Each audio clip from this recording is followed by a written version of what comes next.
that as my ringtone now. Oh, what in the...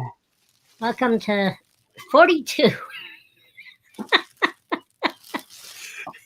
I wanted to see. Oh, man, it goes away quick, doesn't it?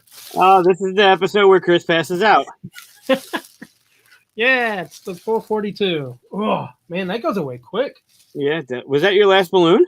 No, I got one more. Uh-oh. What do you want me to say?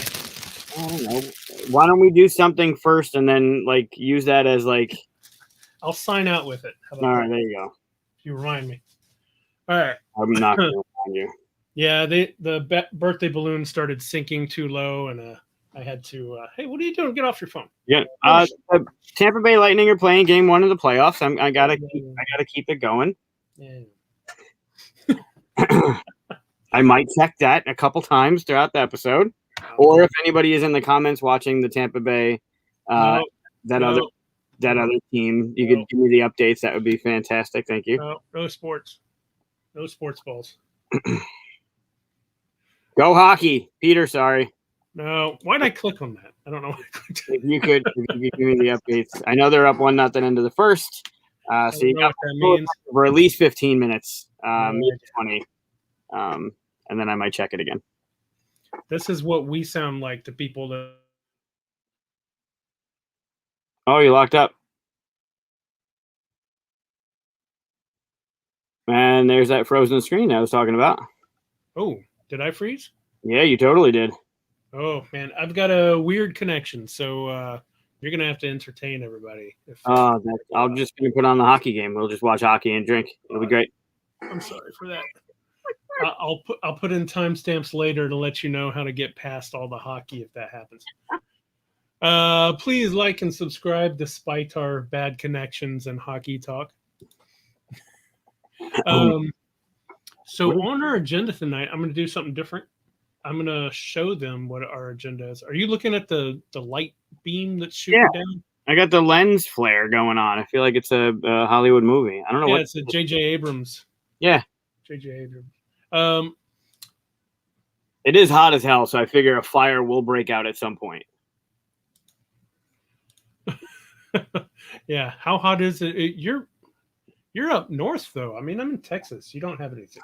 We get like 105 over here usually. Yeah, it's super humid, so everything is like you can just eat the air. It's so bad. Houston's a swamp, so Ugh. I feel you. So here's something a little bit different. I was going to just write out basically or show everybody what we're going to talk about, right? Ooh, so now for something completely different. Yeah. So, okay, a little problem with best guesses is I forgot to do mine. I didn't do my homework. Sorry, you have the internet issues. I get it. Yeah. That's what it was. Like right now, frozen.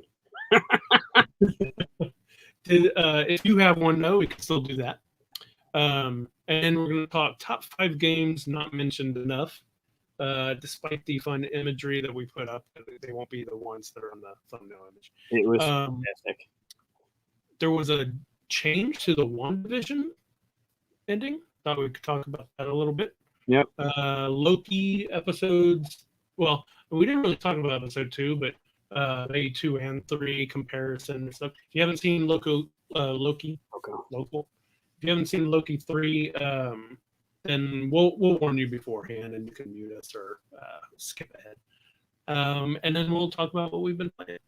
Yeah, we're gonna have to talk about your internet first, I think, because it is locking you up. Is it? Oh, yeah. All right. Well, then you got to take over if I get messed up.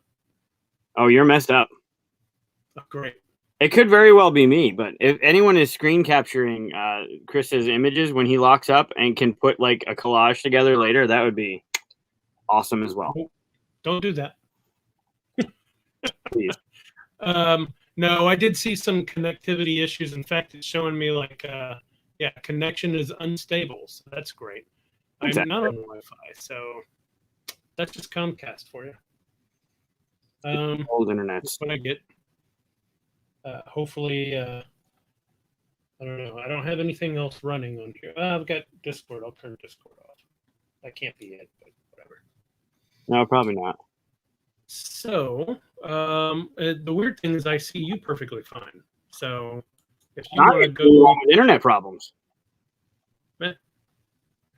So if you want to go with best guesses, what you got for us? Yeah. So you know me, I enjoy doing things a little bit outside. But I came up like last week. I came up with the components, or not last week, the week before. I came up with all the components from different games. They all were orange, and you had to guess which ones they were. Yeah.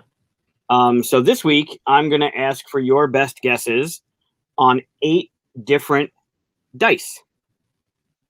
Okay. Are you showing pictures of these, or are you just going to hold them up to the camera? I actually have them because some of them are not as clear as you would think, and I want to make sure I give away like what was on one side of it. So. No, I've zoomed this in a little bit so we can see the dice better. No, yeah, that's fine. Also, you're locked up again, which is fantastic. Great. Great. Yep. I'm enjoying it. I hope it's really good freeze frames on the faces that I'm making. I really hope someone is doing, because I can't. I hope someone is screen cap every one of those lovely pictures of you. All right, I'm going to say you are going to get. I have 8 of them. I'm going to go for that 6 of 8 again. That seems to be my number, so I'm going to say you're going to get 6 of them. I disappointed you last time, didn't I? I got 5 out of 8. I thought you got 6 out of 8.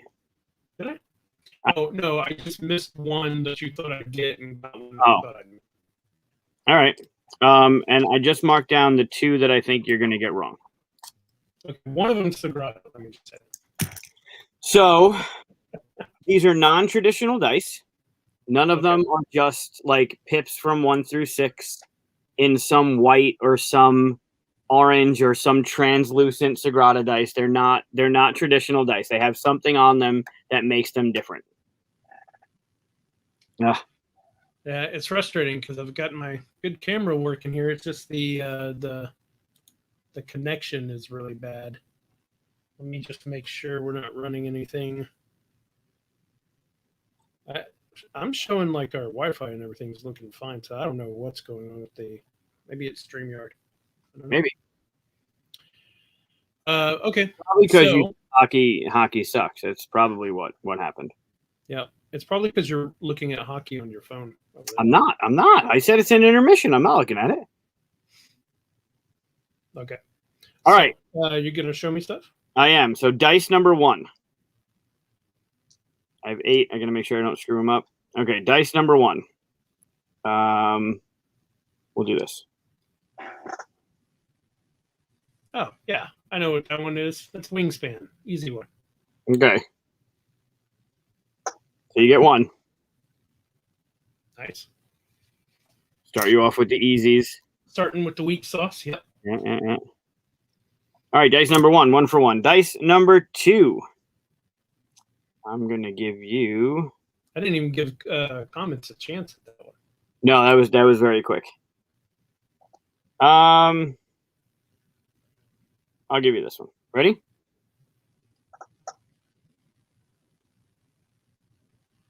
What the? You Doesn't need really look familiar. You might have to show me another side here. I have a guess based off of that one. Oh yeah. Okay, that must be Sushi Go Party, something like that. It's Sushi Go, right?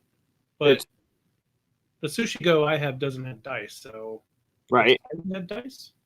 No. Is there a different Sushi Go? There's a sushi roll. Oh, okay. Yeah, I've never played it. I'll give you that one. That was pretty good for not playing it. Yeah, I mean, I recognize the icons.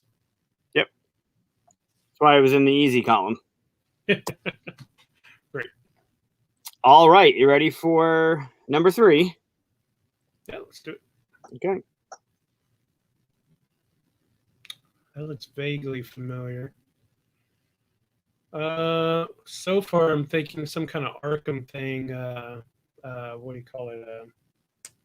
Elder Signs or something. Let me see another side. Oh, that's definitely looking Elder Signy. Let me see another side. Yeah, that's Elder Signs, isn't it? It is. And here's the thing: I've never actually seen those dice because I play Elder Signs on my mobile phone. Yeah. I mean, that one. So I just recognize the I just recognize the icons. Well done. Well done. All right, this is a little bit of a deeper cut, and I think this is one of the ones that you're not going to get. Great.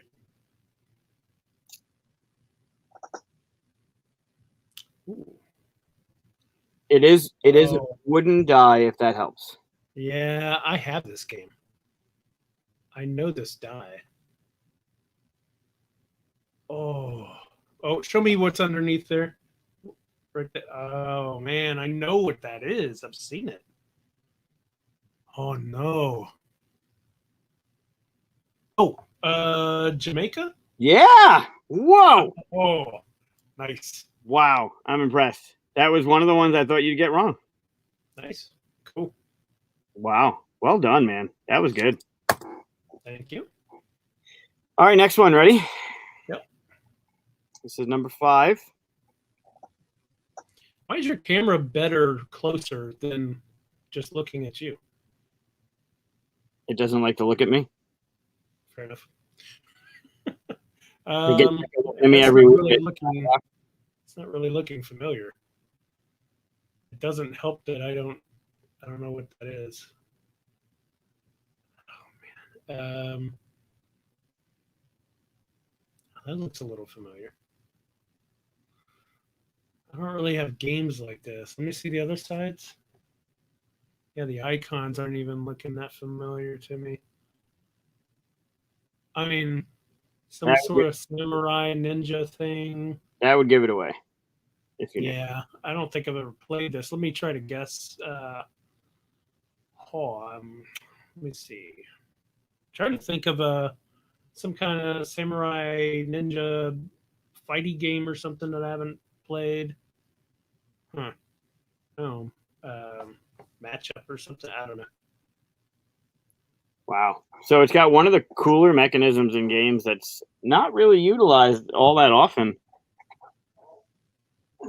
Does that help? I've never even seen that. Really? No. Huh. So it's a little game by Greenbrier Games. I can't see what that says. It's a glare. It says Ninja Dice. Ninja Dice. Yeah. Never even heard of it. Speaking of top 5 games that no one talks about. So when you roll, there's different dice, and they have, see that little line on it? Yeah. So when whatever comes up, there's things attack based on what's in front of that line and what's behind that line. It's pretty cool. Okay. And it's 2-player, 3-player? I don't know. I know I got a bunch of expansions in here. Yeah, Ninja Dice. Okay. You know what? I think I have seen that logo. So, was it a Kickstarter? I think it was a while ago, but now I don't know what they've done with it. I might have seen it since then. But it's a cute box, too. Is it all cloth? Yeah, it holds a lot. It's got a bunch of stuff in there. I don't see the play count, but 2 to 5. There it is. Huh. Fun. Yep. The more you know. All right, so that one's out. Did you expect me to get that one? I thought you would, and I thought you'd be able to figure out just because. Yeah, I mean, it's a pretty strong die if you know it. Sure. So, yeah. But your wit and knowledge of games, if you saw the ninja mask and it was a die, I figured you might just come out with Ninja Dice. Just a random try to make it. I should have tried. Yeah. I thought the Jamaica one was going to get you, but that was well done. All right, next. You ready? Yep. This is die number 6. And I am going to give you that as your And I've missed my 2 already, haven't I? Or just 1? You've missed 1, just Ninja Dice. Ooh, this might be 2 because I'm not sure what that is. Can you show me the other side? I can. Oh, now that's starting to look familiar. I'm going to need to see more. There's a glare on that one. I can tell it's green. Oh, no, it's gold. Oh, it is gold. It's actual gold. Gold nuggets or something. Okay, what has gold nuggets, wood? Oh, are you trying to mess with me because you know I haven't played this? Is that what's that one? Silver and gold. Wait, it's got sheep. Silver and gold doesn't have sheep. Silver and gold doesn't have dice. So Well, you know I haven't played it, so it's a great. okay. It's got sheep. It's got gold. It's got wood. It's got wheat, of course. Is that wool, cotton on the other one? It's got bricks.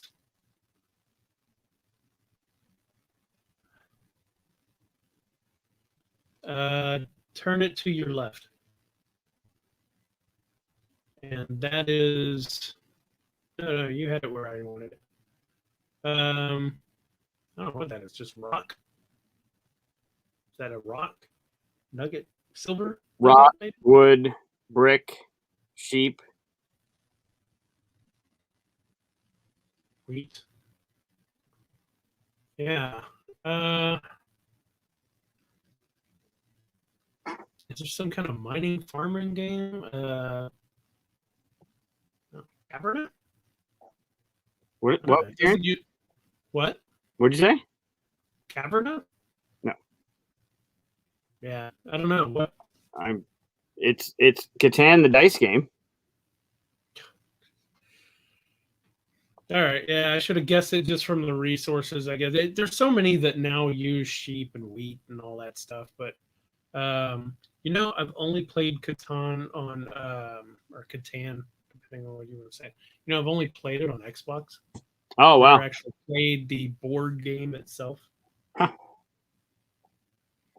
Yeah, I started off in the Ameritrash, whatever you want to call it, Sure. version of games, and whenever I came into playing Euros and stuff like that, or just basically OmniGamer, it already kind of passed the like games were being made at that point. They were just a little bit above where Catan was. So.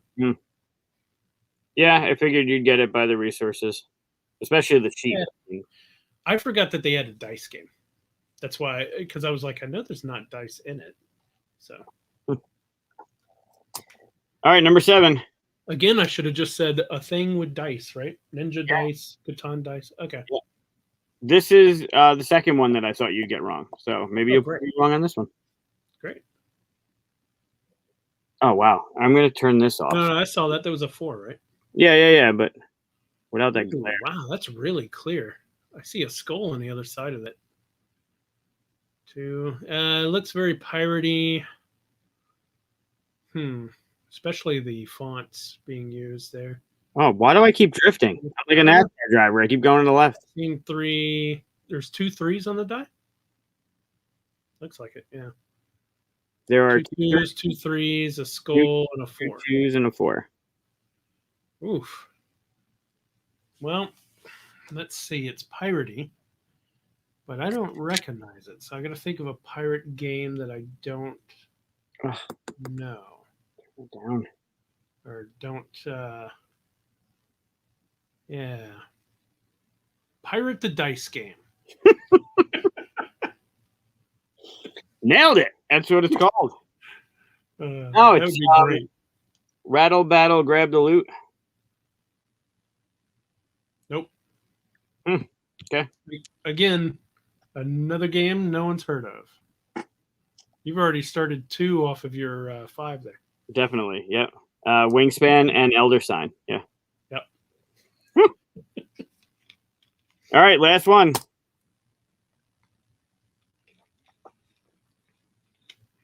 I've already failed your expectations. Yes, you have. Okay. So that's a 6. Oh, no. 2 little ghosty thing. 1 little ghosty thing. Some ghosty things. Yeah. If there's not anything else besides the little ghosty things. Nope. Huh. Did you think I'd get this one? I thought so. And if not, you should definitely play it because it's fantastic. The Ghost gives it away. They're really cool components, which I guess I'll show you after this. Yeah, I don't recognize the Ghost at all. So I'm going to say ghost dice. That only worked once.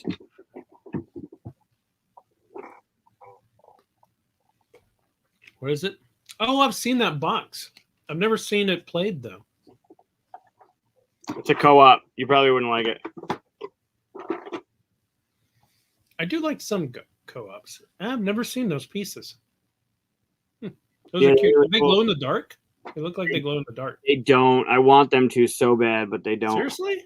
Yeah, I think I've actually seen that piece. that's the haunt. So there's another die which I was going to use. That's just the ghost and just the haunt, but I figured the number would help. Wouldn't have helped either way. Perfect. Yeah, this is another one with really cool components. You have your character, and you're trying to go in the house to find these gems, which are face down, but you got to get them out in order from 1 to 8. And once you pick them up, you put them in your little backpack. Oh, that's cute. And then once it's in your backpack, you can't drop it, but you can't leave the house unless the one before you is out. So if I have the 5 in my character, I gotta wait for the 4, like 1, 2, 3, 4, before I can leave the house to come back in to get the other ones. Really I love neat. it when the little minis and stuff carry other little bits, and it's part of the mechanisms and stuff. Sort of like Black Fleet. Yep. I wonder how many other games do that? Not enough. I mean, like there in some cases it won't matter because you don't actually need to move the pieces with. right. Cinque Terre, right? Cinque Terre is that pick up and deliver that you go around the island picking up fruit and you put the fruit in your cart and you drive the cart around based on what you roll and what's available. That's a good one too. Haven't played that one. That was good. Any of my ideas? But No. I feel like the Venn diagram of what you've played and I've played are like just barely touching. That's good because then together we are the full 42. You're 21 and I'm 21 and together. That's cool. I like it. That. Okay, All cool. right. That was my guessing. So you ended up 4 out of 6, 4 out of 8. No, so. it was 4 out of 8. Wow, that was not good. Yeah, Ninja Dice, Catan Dice, Rattle Battle, and Ghost Fight and Treasure Hunters. I don't feel bad about those because I hadn't never played those. Sure. I would feel bad about something like I played even a numerous amount of times, like Jamaica, if I hadn't gotten that one. So, yeah. Cool. Well, now I know what you've played. What was that? Now I know what you've played. You know what I haven't played? Yes, that too. And I'll put these away. The next thing that we're going to talk about is what our titled video here is about, which is top 5 games not mentioned enough. And by not mentioned enough, I mean I just don't see them talked about enough on social media or videos, other videos like this where people talk about games, right? And it really depends on your little circle of friends too, because some of my friends know some of these already because I do talk about them whenever I can. So, but unless you're watching all the stuff that's out there, it's tricky. So I guess my one caveat is, how about I just hang out over here the whole time?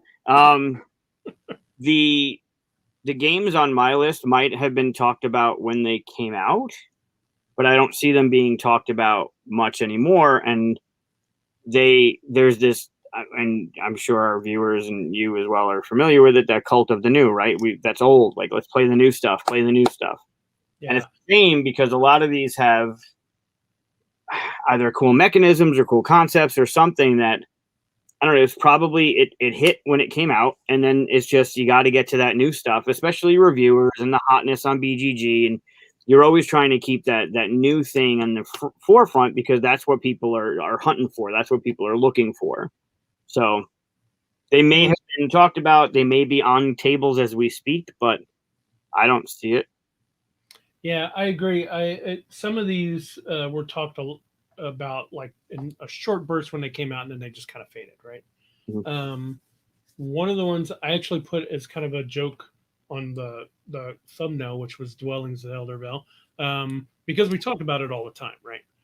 So anybody watching this video, yeah, like if they've seen the other videos, they've heard about it and stuff. Mm-hmm. However, I would say that it's actually not talked about to a certain degree, but the only failure of that is that it's because the people that want it haven't yet gotten it, right?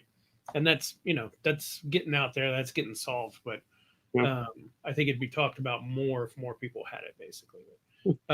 So something like that isn't on the list for me.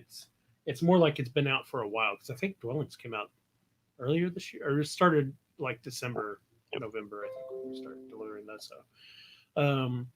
And I also, of course, left off my own games, which every designer feels like their games have not been talked about enough. Sure. I'm sure, like Richard Lanius feels like his game Arkham Horror isn't talked about enough. Sure. Yeah. Yep. I agree. Everybody probably feels that way. Yeah, Isaac's really trying to get that name Gloomhaven out there. I don't think many people know about Gloom. Right. So anyway, I have mine next to me. That's why I keep looking down. So do I. You want to get ridiculed on live TV about not having them. So I have mine right here. I put mine kind of in the order of the one I think like most talked about, the least talked about. Okay. Did you put yours in any kind of order at all? Nope. I got 2 mentions and then 5 in no order whatsoever. I lied. You snuck some mentions in there. They're in smaller box to bigger box, just because that's the way I stacked them. I didn't know you were going to do mentions. Okay, I got a mention right here.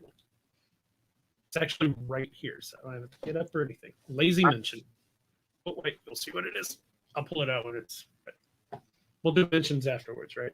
Even if you pull it out, people might not see it. So that's true. Oh, is it all pixelated still? Yeah, it got good there for a minute, and then it kind of got 1992 again. So great. Well, luckily I'm using a nice Canon DSLR for this pixelated look. It's perfect. Yeah, I'm sure that was cheap. Got the lighting going and everything. Yeah. Oh well. All right. Do you want to start or me? Are we doing mentions? Yeah, you can do mentions. Okay. We kind of talked about first. You get 2 mentions. So do your mention first. Both of my mentions? Do one, I'll do mine, you do yours. All right. The first one. So we prepare for this, right? Yeah. My 2 mentions are from people that I know, so I wanted to get them out of the way. Just because I didn't want to show favoritism. So they're not on my official list. They're on my mentions list. One of them is right here. We kind of talked about it earlier. Multiple episodes I brought this up, but if it ever came down to Asking for Troubles or Waterdeep, as great as Waterdeep is, that bumping mechanism in Asking for Troubles is it really gives the game that little extra I can't screw you over thing, where in Waterdeep, like you're teaching it for the first time, it's a little unforgiving. There's no other way. There's no other way to get purple. There's no your wizards or your mages, your purple cubes, your orange cubes. This one has everything that Waterdeep has, and then some, especially with the board, the upgradable board for your ship. The nods to science fiction stuff, and obviously the friend I'm talking about is Chris and his co-designer for it, Aaron. They did a great job with bringing in all of those little geeky nods to stuff where it even flew past me. And I was talking to Chris about, well, yeah, wait a minute, you don't have that. And he's like, no, I do. It's just a really cool, it gives you everything that Waterdeep gives you. And then it's a little more forgiving, and it's just fun. We talked before the show, D&D. If you're a D&D fan, sure, Waterdeep's going to be great. The lore is there. Everything is there, right? You're going up against the owlbears. You know what's going on in the plinth. Like, all of that is there. But as just a fun, I don't know. I would put that on your radar if it's not on your radar yet. Thanks for that. Your PayPal is being submitted right now. No, that's why I took it off my list. It's not. I'm not doing it because you're on the show. If you were not Chris and there was somebody else there, I would still mention. Maybe it would make the list if you weren't there. But regardless, it would still be mentioned now because it's worth it. Cool. And yeah, I got the the orange box right there, waiting to be given out to everybody. Oh, can't wait. Those coins, those metal coins are going to be great. These coins. Oh, yeah. Look at that. Ugh, I was taking pictures today for the backer kit. they look so good. Yeah, appreciate that. I actually, as you know, don't have your game here, which obviously isn't talked enough about because I bought it in January and it's still on pre-order. So, Well, that's because you ordered Yeah. it with a game that consistently gets pushed back. So right, it's not on pre-order. The game I ordered it with, Furnace, is being pushed back. I think till September now. I think they pushed it back even more. So my honorable mention is yeah.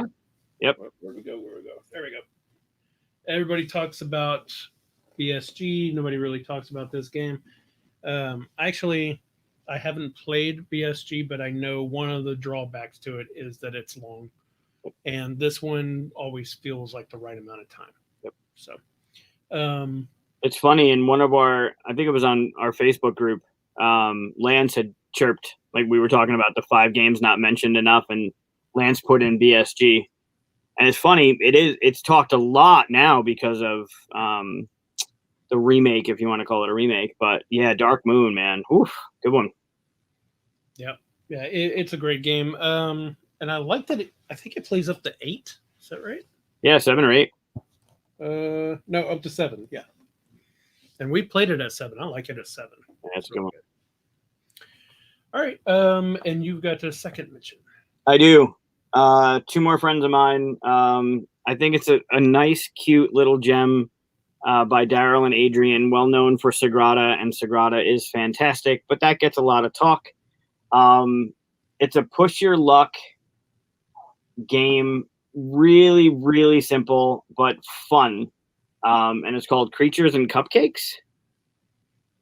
Oh, you're right. I never have heard of it. Yeah. I've looked at Daryl's games before. Yep. So it's by Social Sloth Games, which you see down there. Yep. And the game, you're a mythical creature hanging out. I can't see the thing, so maybe it's on screen. You're hanging out in this land, and you have these meeples of your color, and you have one in each different color land: the blue, the red, the yellow, the purple, whatever. And on your turn, those are the creatures. And on your turn, you're pulling from. Oh, did Adrian sign this twice? Ah! Adrian signed it twice. So on your turn, you pull from this bag, and you can stop at any time.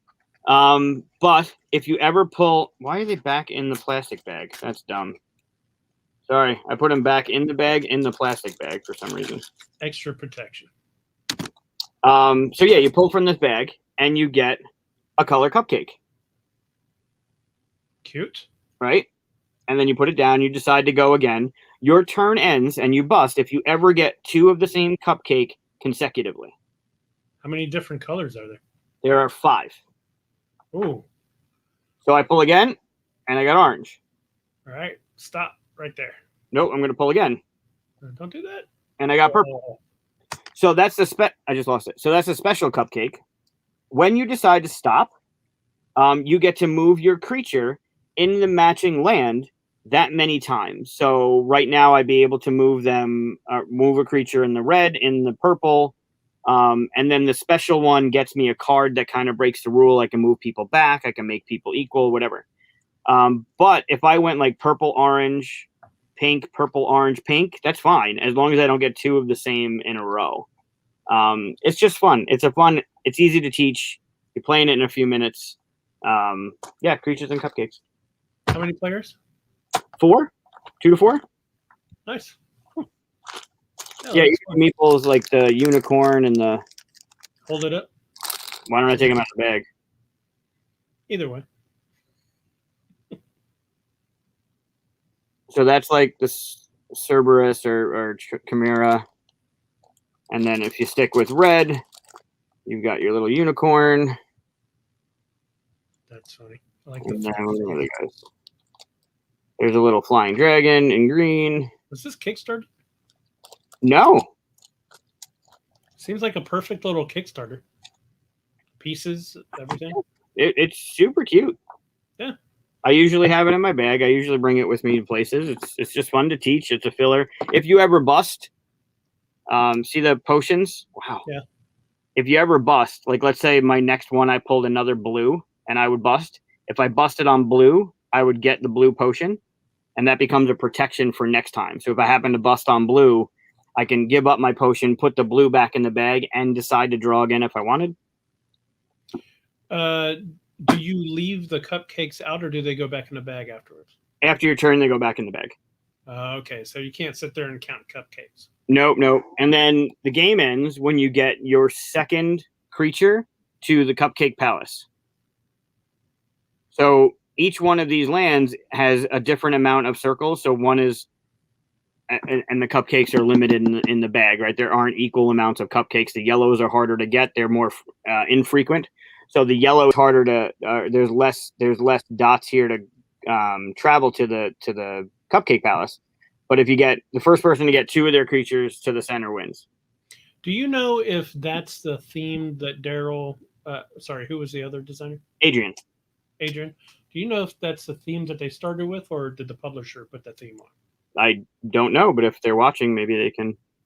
Yeah, I was curious because sometimes Daryl's in the chat. Mm-hmm. I was curious because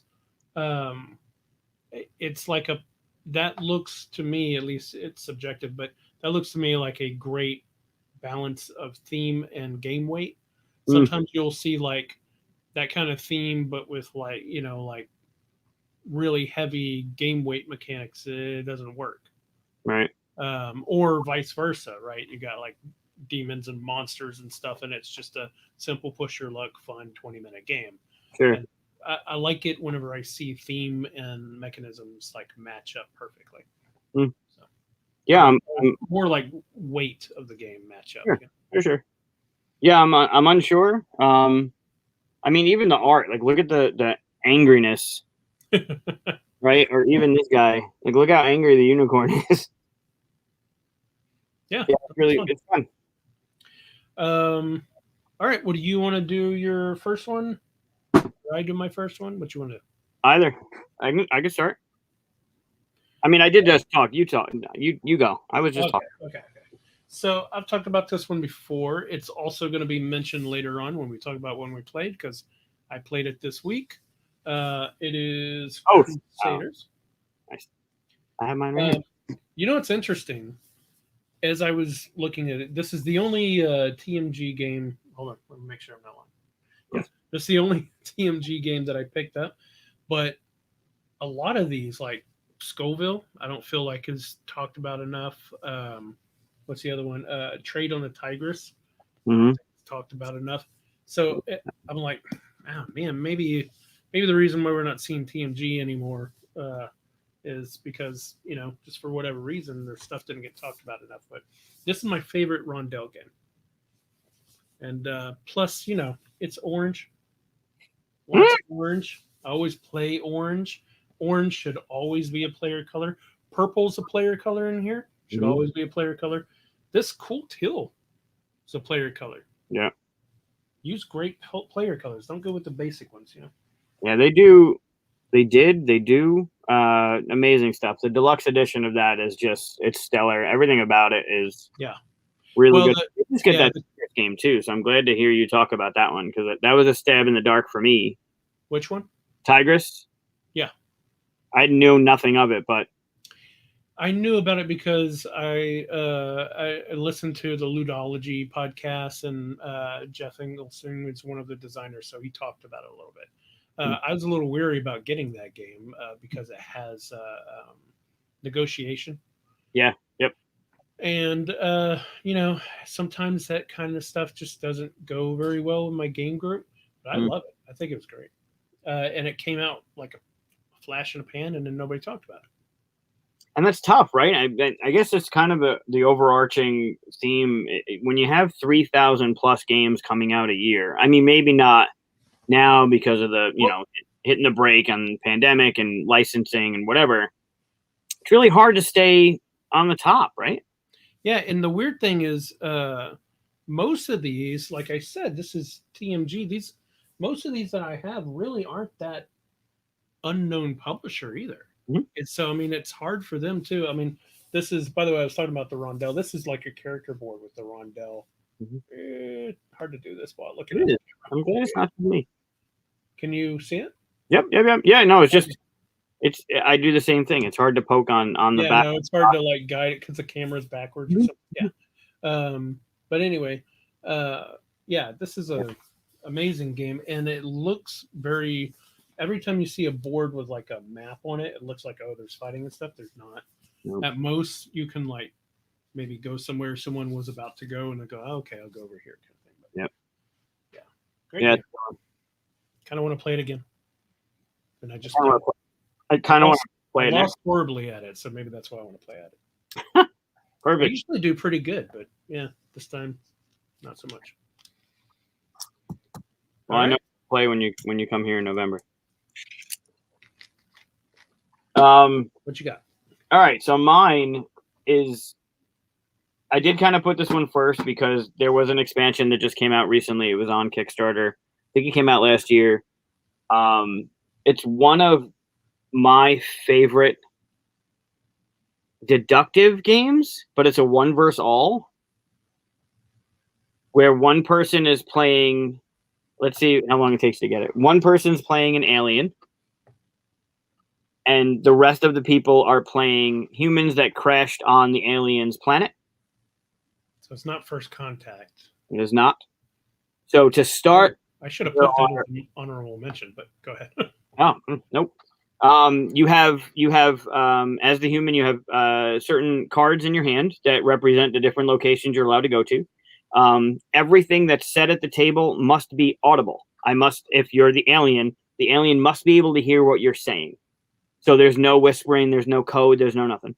Now on your turn as a human, you are going to decide which card to play face down, and that represents the location you're going to go to on the planet.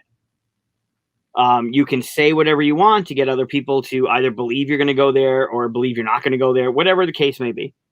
Then when you're done, the alien gets to place a chip or 2 or 3, depending on what ability cards they have, in one of those locations to try and trap people, like to get them.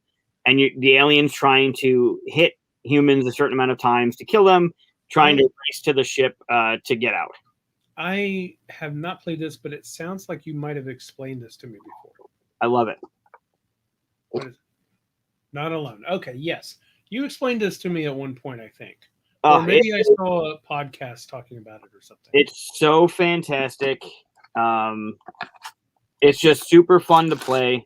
The tokens, you're trying to get everybody down health-wise.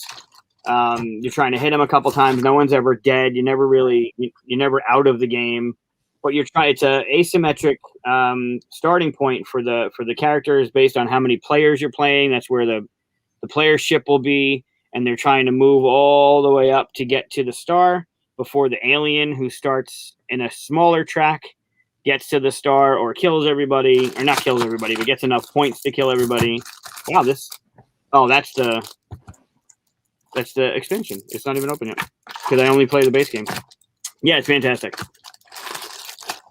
And I kind of feel I feel maybe it's being talked about because the expansion just came out, but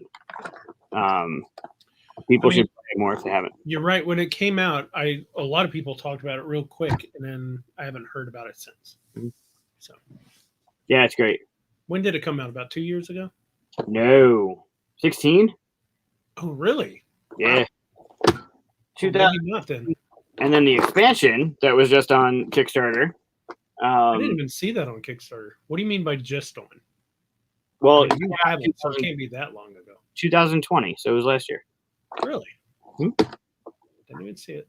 Yep. I haven't even played it. I haven't touched it yet, but yeah, it's so great. So what's the good player count for it? Stronghold has it now. Oh, maybe that's why I didn't see the Kickstarter. Their Kickstarters are awful. Yeah, they haven't updated. Nope, still 2 to 7. 2 to 7 players. It's fantastic. 2 to 7. Would you play it at 2? I think there's special rules, so probably no. Yeah, most games I see at 2 to 7, people go, it's better like 5 to 7, something like that.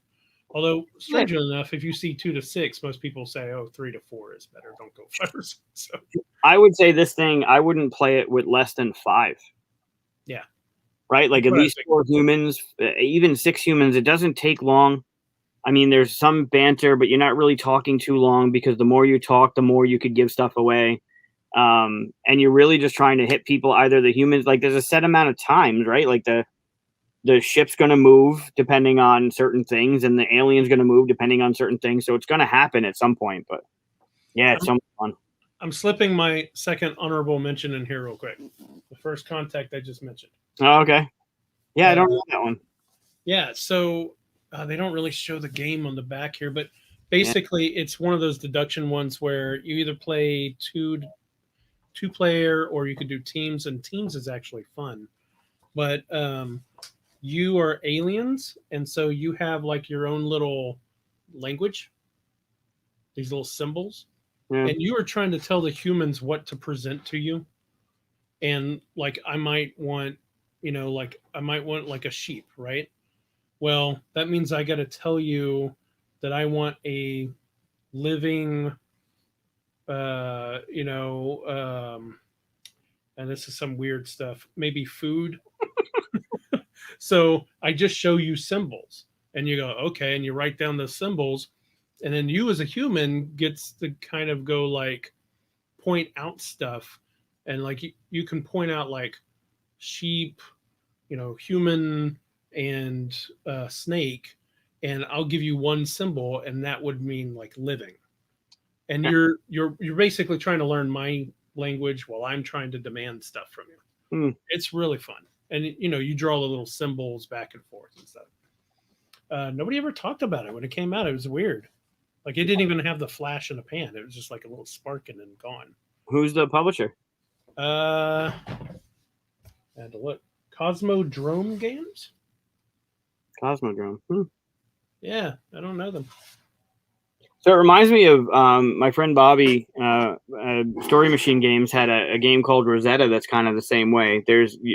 We're on this place. We don't know their language. You're trying to communicate. You have 10 guesses to figure out what the thing is.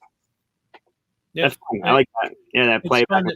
When you teach it, the teach feels a little convoluted. Like, wait, I'm not sure. But the second you get into it, you go, oh, okay. Like, so, it's not hard to teach either. It's just like, I'm not sure what you're saying. And like the first round, everybody goes, oh, okay, I get it. Got it. Yeah. Honorable mention. Just because when you said the whole alien thing, it made me think of it. And I was like, that should have been on my list. So it should be number 6, really. And that's, I assume that's co-op, correct? First Contact? Yeah. See, I like co-op. So let's say, you ever play Visitor? What was that? You ever play Visitor? No, but I've heard of that one. Same concept, where somebody, like, you're trying to guess the right thing to get through to the ship. Yeah. I think I enjoy co-ops if they're shorter and they're like challenges that we're both trying to do together, but we have, especially if there's some kind of hidden information between each other, there's no alpha gamer issue there, right? It's me trying my best, you trying your best. Yeah. If it's something like, Pandemic or something, if I'm trying my best, then I'm being annoying because I'm telling everybody what to do. Right. And so I don't want to be that guy, so I don't do that. And so, cool. All right. So what are we on, my second one or yours? I mixed it up with the whole thing. Why don't we go to your second one, since I just showed another mention? Okay. Yeah. So I think this one was renamed, rethemed. It was a spiel in 2007, which I don't guess know if that counts then. Is kind of dated. Yeah, but no one's really. I really love the card play. I love the choices that are in it.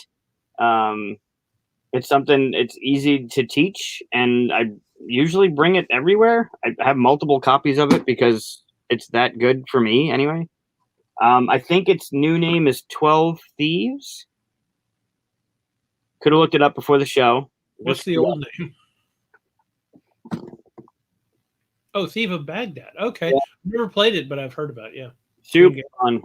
You're trying to get into the palace to steal the treasures. And there's the black ones are guards. You have your color people, and you're trying to put your thieves inside the temple based on, you have to have majority there so people can get through. But you're playing cards to either move from one temple to another, move from, like, if I play an orange card, I can move from orange to another one, or from another one to orange to try and get in there. And the treasures go from, like, first one there is going to get the most points, and then it's going to dwindle down from there, right? But I'm sorry, it's the people. It starts with, I think you need 4 thieves to get the top one. But then when that one's done, you're going to need 5 to get the next one. Then you're going to need 6 to get the next one. So it gets increasingly harder to get the treasures from the temples as more treasures are getting looted. Yeah, I don't usually when I bring it out, people, I've never heard of that one. And people should Well, know about that. I think it's a great pick because I've heard the name. I've never actually seen that box. There you go. So, yeah, I think it's called 12 Thieves now. It's still got the same, Aladdin looking character on the front, but it's got a different name. But yeah, what's the player count? Huh? What's the player count? 2 to 4. 2 to 4. Okay. 2 to 4, 45-minute. Nice. But yeah, D for Baghdad. Queen games are so hit and miss for me. Yeah. Some of them are great, and some of them are just kind of like, they feel like there's nothing wrong with them. They just kind of have this empty feel. Like, yeah, that was fine, and don't need to play again, kind of thing. Interesting. One of my favorites, if I had to come up with a top 5 favorite game, I would eventually you will. I might. It would still be tough. I'd have to say Escape, Curse of the Temple would be on there. I'm not a big fan of real-time games. They're fun if they're pulled off correctly. But for a real-time like you have 10 minutes to do your thing. It was a 10-minute game, and I played that thing for 8 hours straight one day. Wow. Consistently making the deck of tiles harder, adding in the curses, adding in the expansions. Like, it was just, we made, instead of 15, it was like 20, 23. Like, we made the tile, we just made it harder and harder and harder. But man, for 10-minute game, and I played it for 8 hours one day. I've only played it once. I still have it. Oh, good. Well, like I said, I told you once before, I played it once, but we couldn't hear the gong going off in the music. Yeah. So we were just like, wait, it's over? Like, it messed up for us, basically. Yeah. So, sounds like you got to have, like, you got to hear it. You got to have the right non-music. Maybe we did the one with the big music and stuff, so we missed the gong, I guess. There's a really cool YouTube one it's a blue. You put it on your computer, you put it nearby, and the screen is blue. And when the gong goes, it's basically like every 3 minutes, 20 seconds or something. The screen goes red, and you got to get back, and then it goes blue. So once it goes blue, if you're not back, you toss a die. I'm also not a big real-time fan either, but I think I preferred Zombie 15 over that. Did you play Zombie 15? Yeah, my problem with that is it took 15 minutes to set up the damn game. Yes, it takes more than 15 sometimes. Yeah, it depends on what you're doing, but you're right. It takes longer to set it up than it does to play it, actually. But but you can play again and not take, like, if you play more than once, like, go to the next 15-minute game, it's not as long setup. It depends on where in the city your next scenario is, right? Because sometimes it's a whole city wipe, and you're doing a whole nother, what tiles were out, which tiles it became this, like, ugh. That's a good quote. Just became this ugh. Yep. Use it on your next one there, Queen. Uh-huh. All right, so next one for me, I guess my number 2, since I cheated and threw in another. That's fine. Whatever. Is Elysium. Oh yeah. Yep. So talk about an insert that's useful. Useful. That insert, I always trash, a certain game, a game that I will not mention again, because their insert is garbage. That insert is so nice. You say that, but I've got the pieces out of it. course, I was sitting it on its side and not on a shelf. So, but yeah, it is useful. You're right. Yeah. All of the decks. These are all separate decks that you choose at the beginning of the game. Like, which gods are you going to use? It's so easy just to grab those out and start. Like, but it looked like the way they made it, so it looks like the columns. Like, it's just Really, I mean, these are all pieces of the game that you need to pull out and stuff. Oops. There you go. And it's not meant to be done vertically. So, but yeah, and you could put pieces under there if you want, but I just got them on here. Yeah, you're right. It is a good insert. Yeah, I mean, thematically, the way the gods, the different decks play, it's a different game every time you play, and it's great. Yep. The last game we played, I used the Ares in there, and I thought it was going to be very combative, but really, it's Hades that's combative. Oh no, it's Poseidon that's combative. Yeah. So I would have thought that was reversed. But. Sure. But yeah, and again, it's Space Cowboys, I think. Yeah. Right? Who's the designer? Brett Gilbert and Matthew Dunstan. Yeah. You know who they are. So they, yeah, and so it was really weird. I probably would have never even heard of or gotten this game had I not just been following Space Cowboys. So other than that, like, it came out and then nobody really talked about it. It didn't even get that big of a flash in the pan. It has like a small following.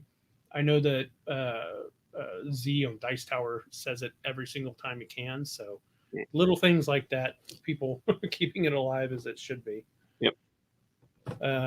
Yeah. Great game. What's your next game? Good pick on that. I just noticed you can't read the Post-it note. Oh, no, I can't see that. Damn it. All right. Is that a message to Lance or something? Yeah, it says, I'm waiting for you, Lance. Corey's talking in here about real-time games. Everyone else knows how to play. Yeah, I'm over here wanting to ask questions, and everyone is running around with screaming their heads up. Yeah, same thing with the couple first times that I taught Escape Curse of the Temple. You think you got it down. You're like, all right, look, whenever you want to take your action, you roll your action. Yeah, I get it. Okay, so if you want to move into this tile, you roll the man and the fire, and you roll the fire. That's your action. And then, sure enough, right, let's go. Wait. And people are like, you just don't I remember my first time playing, I was like, wait, I don't understand. But you're off and running. Like, you got to do it. And then, depends on your teacher. Hit pause, reset, whatever you got to do. But yeah, it's tough during especially if you're playing with gamers. They don't want to waste time. I just moved my mic closer to me. Hopefully I'll try to project a little bit more for you. Thank you, Peter. Oh, what's it got there? Yeah. So the lightning it's a hockey reference. Yep. So hockey is this game that's played on ice. I've seen hockey. All right. My next one? Yep. Okay. So it's another one designed by a friend of mine, but I'm not putting it on there because it's a friend. I'm putting it on there because I genuinely don't hear people talk about this one. I hear people talking about the bigger one, and I really, unless you're really in the need to play 3 or 4 player and you want a game to last a little longer, this 2-player game does everything that the big box game does, just a little bit tighter. You still get the feel, it still scratches that itch, but it's 2-player only. And that would be. Oh yeah. Yeah. Oh yeah. Yeah. Totally agree. Oh, it's so good. And the back is, I don't know who did this. It wasn't me. Drives me nuts when the back and the front don't match. Agreed. Yeah, I mean, it has a couple things that the main one doesn't. So it's not as big. It doesn't have as big of a table presence. You don't need an entire kitchen table to play like Dinosaur Island. But man, the decisions with the dice and who picks them and what you're building and how your track's going, it's got everything that has just in a smaller box. Yeah, it feels so much tighter with the 2-player versus 2-player regular Dinosaur Island. And it's got that guy. Nope. Right there. Oh yeah, little Mr. DNA guy. Yeah, we were just talking about him. Yeah, it's kind of like, for me, it's kind of like the Agricola 2-player versus the Agricola main game, right? I very rarely do I want to play Agricola. But man, that 2-player, Yep. 8 turns, like to do what you need to do. Whew, What's it called? Big and Small. We have that one too. yeah, and then the Big 2 and Small. expansions. Yep. Oh god, it punches you. It's like as soon as you go, it punches you right in the mouth. Like, well, I don't know what to do now. Like, I'm totally stuck. But it gives you all of the feels that Agricola does, but without all of the table setup, table presence. In fact, I have that as a mobile game, not actual Agricola. But going back to Duelosaur was a Kickstarter. It was a very successful one. So I don't know if you can say it's not talked about that much, I guess. But I mean, thinking about it, Dinosaur Island was definitely talked a lot about. Oh, absolutely. So maybe it was just a overshadowed by Big Brother kind of thing. Well, it's one of those, like, because there's so many other. I don't know if maybe it was overshadowed. I just don't see it being talked about. Yeah, I mean, but I also don't see it like if it's brought up. What do you? Oh, is your name in there somewhere? Yeah, I can't figure it out. It's right. It's over here somewhere. Right there. Oh yeah, look at that. Yeah. I love. Well, I don't like it as much now that I know your name's in there. Yeah, my name's in it. Yep. Yeah, I don't know if it's because of its. I don't know. You want to call it Big Brother or the bigger box game. It did well, and then I just don't like. I don't see it on tables. I don't see people talking about it, and but I see people talking about Dinosaur Island, and that's where I think that one should be mentioned. Well, it's kind of like Dinosaur Island got a nice big, coverage, and people talked about it for a while. I saw it on Instagram and all that stuff constantly, especially for people who got the extra little bits and the different dinosaurs and stuff like that, right? Because I love playing with all the different ones. My favorite one are the Triceratops, and so I was happy that those were I think those were the original pink ones, right? I think so, yeah. But it's fun to try to match the little dinosaurs that you are using and stuff now. So of course, absolutely. Unfortunately, it doesn't all fit right. But talk about an insert that I actually cut up that insert, which it kind of hurt to do. Wow. But I almost just threw it away. But then I realized I could use part of it still, the part that holds all the. I'm talking about Dinosaur Island, not Duelosaur, the little one. Right. But I realized I could use the 2 box part that can hold all the little tokens and stuff, and then the rest of it I had to just get rid of because it wouldn't fit. Right? Yeah, it's really tight box. Yeah, especially with the new stuff. So, but yeah, I agree. It's a great game, and people don't talk about it enough. Well, I saw somebody post today about another dinosaur game, Draftosaurus. Do you know that one? I think you talked about it, but yeah, I don't know it. Yeah, it came out with 2 expansions, and I think they just under the radar. I saw someone, I didn't even know they had expansions, and they're fun. They're 2 different boards. One's like the bird's nest and the pterodactyls, and one's I'm not going to butcher the name, but one of the long neck ones that lives in the water, and that's a bottom board. So you're adding to the main board, but it's got a whole new set of meeples, a whole new set of scoring. And I don't know if that game is as talked about as it should be, but definitely having expansions come out, it should be mentioned. I wonder if, because other than maybe kid games, until Dinosaur Island came out, there weren't a lot of dinosaur games, right? It was like Dinosaur Island was first, and then right after it, there was, I think, Jurassic Park and all, like a bunch of other games kind of came out. Yeah. And Pontius had that Pirates vs. Dinosaurs a while back. Right. I mean, Smash Up had dinosaurs in it, but I'm not saying there weren't games with dinosaurs. It just wasn't a theme that seemed real big. True. But I think there's like some kind of fight against. The minute you say it's a dinosaur game, my mind even goes to, is it kind of a kiddish game? because you can draw cute little dinosaurs and stuff like that, and it just feels kind of kiddish, right? Sure, sure. Might not be. Maybe that's something that they fight against. I don't know. You say Draftosaurus. I don't know what the box looks like. So the first thing that pops in my head is some cute little dinosaurs that you pull out, and then Yep. and whenever you put a kid-like artwork on something, automatically you think the weight of a game goes down a bit. Like you're not Sure. expecting, like Caverna level gameplay. Although there is cartoon on Caverna. It's weird. It's a weird Euro thing that they get away with bad cartoon art. But you do good cartoon art, and suddenly it looks more kiddish. I mean, I ran into that with Troubles actually. It's a family weight game, but it's a board gamer's family weight game, and it's hard to translate that whenever you do kind of goofy, cute art. So yeah, I think throwing that on there, you are kind of tipping your hand and saying it is more of a family, right? But like Draftosaurus is definitely not a heavy game. Jurassic Parks, Fossils. It's a gamer game, but it's not a gamer's game. Right. Whereas Dominant Species, right? Dominant Species is heavy, which is great. The art would be fine for me. Evolution, right? Same kind of thing. That's a heavy game. Does Dominant Species have a dinosaur on it though? I thought it was a. It does.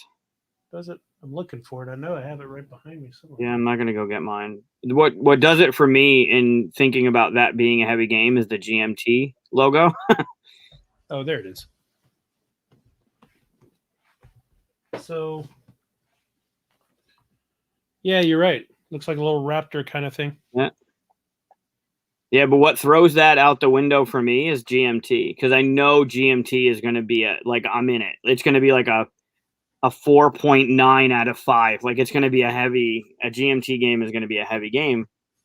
Oh yeah, this is a nice heavy one. We were playing this on the Dice Tower cruise, and Tom walked by, and he was like, "Ooh, playing that one, huh?" Like he knew. Yeah, it's a heavy one. It's a bit longer. The hard part is that it's kind of like a heavier take that game than I'm usually comfortable with in a long Euro. Because those cards that you can win at the end of each round, man, you can destroy someone's plans like really badly. Well, same with Evolution too, right? Like if you notice someone's not really, it's kind of like the military in Seven Wonders. If you notice no one's really going carnivore and you start pumping up your carnivores, you're going to start eating everybody. It gets really dirty. And it's hard to recover if you get caught off guard by those predators eating you in Evolution. Yeah, but the difference is that Evolution can play in like 45 minutes. Sure. Dominant Species is a 2-hour game. Yep. So when you're getting your butt kicked for 2 hours, hurts a little bit more. Yeah, it doesn't feel good. Sure. I do love the game, but it's I got to be in the mood to get abused. Yeah. That's what's going to happen. Sure. All right, so we on my third one. Is that right? I think so. All right. Because I was just talking about Duelosaur, and that got us down the dinosaur track. So mine is Sid Meier's Civilization: A New Dawn. Have you played this one? I have not, because it's a Sid Meier Civ game, and I don't want to be playing it for 5 hours. Well, that's the trick. This is a 45 to 60-minute game. Okay. People don't realize it. It didn't get advertised as such. And this is the coolest part about it, is that you do one action on your turn, and the way that it's elegantly designed, like this is not like the computer game, but you feel like you're still doing all the stuff in the computer game for the most part. So the way it works is you've got these 5 cards, like on a little tableau in front of you, and you decide, okay, I'm going to do card 3, and card 3 might be like, build your military. And then card 3 moves down, and whatever position it was in, that's how well you get to do it. So the longer you wait to do an action, the better it is. Okay. There's some really strategic planning and stuff, but that's all you do on your turn. You do one action, it triggers stuff. You can upgrade those cards with technology as you gain technology. So you always only have 5 actions to pick from. and it's just so smooth and like I said, it's not like a 4 or 5 hour game. The original one, the Civilization, the not New Dawn one, Yeah. that's a long game. That's like a 4 hour, 5 hour That game. one I played, and although it was fun and we had a good time playing it, it really is going to rely on the people that you're playing with, and you're in it. Like, you're in it for a while. And when someone immediately starts to target you, it feels awful, because what do you do? Right. And the hard part with that game is that it's so close to the computer game. I'd rather just play the computer game and let the computer do all the math and stuff. Sure, yeah. Right? But this one feels different enough from the computer game while still having, I mean, they actually use the artwork. I'm trying to see if I could find the characters in here. Yeah, here they are. So they actually use the artwork. I think it's from 6. You see the characters and stuff in there. Oh yeah, yep. So I mean, but I mean, it's hard to describe, and it's hard to convince people whenever they've experienced the other one that no, this is, you could play a 2-player game in like 45 minutes, probably a 4-player game, I'd say 70 minutes. Okay. Yeah, especially if everybody knows the game and stuff. But sure. Yeah, I mean, it's also not as, I guess I want to say, cutthroat. Like, you can kind of push into people's area and stuff like that, but I don't see this. It doesn't become like a war game to me. It's more of like managing your stuff and getting to places before other people do, because you got upgrades in technology and things like that. It is competitive, obviously, but do you think it suffered from people knowing that the first one was such a long game and this one's kind of got the same name to it? Yeah, I do. I think it's weird, because you would think putting Sid Meier's name on it would be grabbing, right? But I think if this had come out under a different name, and it's Fantasy Flight, which you already think, oh yeah, that's going to be heavy. Not heavy, but just long. But yeah, if it had just come out with a different name to it and people started talking about the Civilization game and stuff, I think it would have lasted longer and be on people's shelves more. And that's fairly new, right? That only a couple of years. Yeah, a few years ago, maybe 2017, 18, maybe. Let me see if the back here says. Well, I drop everything out because I forgot to put the top one. 2017. Yeah. Oh, okay. Longer than I thought. Yeah, I mean, seriously, in front of your player area, all you have is one little bar that says 1, 2, 3, 4, 5, and then 5 cards and a little deck. Not heavy at all. It's really good. Huh. Interesting. All right. They have really cool little plastic cities too that you can can't see in the plastic, I guess. But yep, great game. Cool. Good to know. We should play it next time we see each other, or first time we see each other. Seriously, right? Since we've never actually met in person. Not yet. Not yet. All right. So what's your number 3? 2? Oh yeah. Somehow I still have 3. Yeah. So it's because I snuck that honorable mention in the middle there. So now you're ahead again. I thought Creatures and Cupcakes, Not Alone. 1, 2, 3. Oh, 4, and you did Duelosaur. You should have 2 left. Right, but Not Alone. Yep. And Creatures and Cupcakes were my 2 mentions. Well, you said Duelosaur. Duelosaur, Thief of Baghdad. Oh, yeah, that's your other one. And I still have 3 more. All right. Well, show them off. I don't know how I did that. All right. So next one in box size order is a game about those little microscopic neon creatures. You ever see a wave? Those pictures of, like, I think the West Coast or down in the Caribbean, the wave, and it kind of glows, like it's got this neon glow to it as it comes on shore. Yeah, like the what do they call it? Iridescent or yeah, something like that. Yeah. Well, there's a I want to say creature because I don't know the right word, that does that, and they're called Noctiluca. And there's a game about them called Noctiluca. Weird. I've never seen that before. This game? Yeah. Oh yeah, this is a good one. So it's Z-Man, Shem Phillips, all good things going for it. Yeah. I don't see it talked about ever. Let me see the back of it. I was gonna pull out some pieces, but yeah, it's Okay. a small box. I don't know if it really gives it away. Like, here's my drink. Yeah. Yeah. Battle cat drink. Yeah, my battle cat, my cringer. So what you're doing is you're trying to collect all these pretty dice. Yeah, we know you like dice.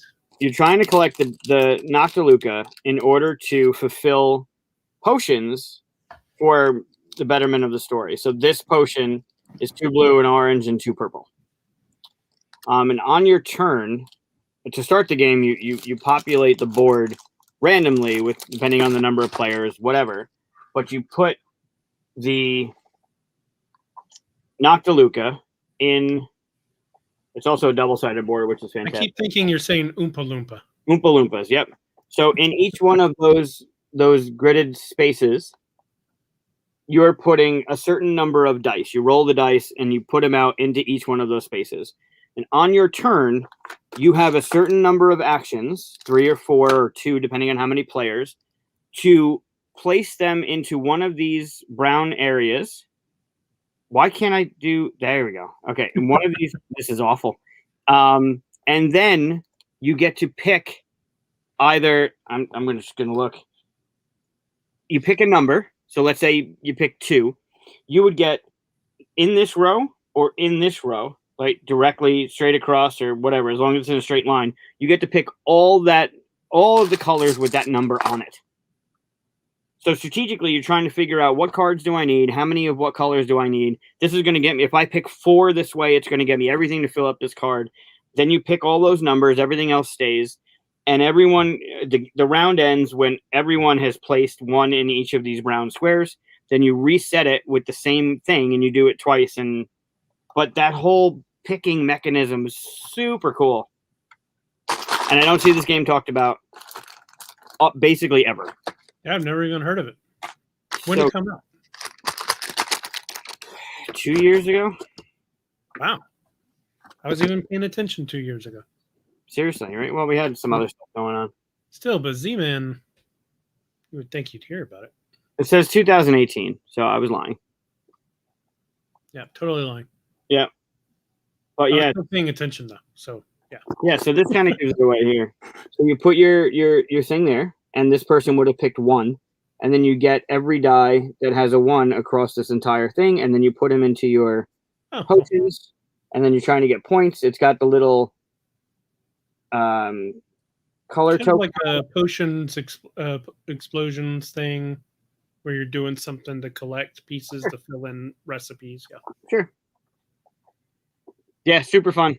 Also has a solo mode, which is kind of fun.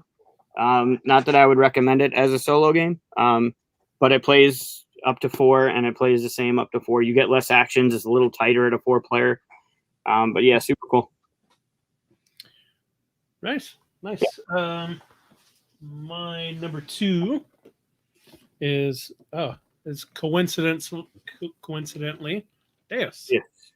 Nice. Have you ever played this one? I know I've mentioned it. Okay, cool. So yeah, this was a Kickstarter.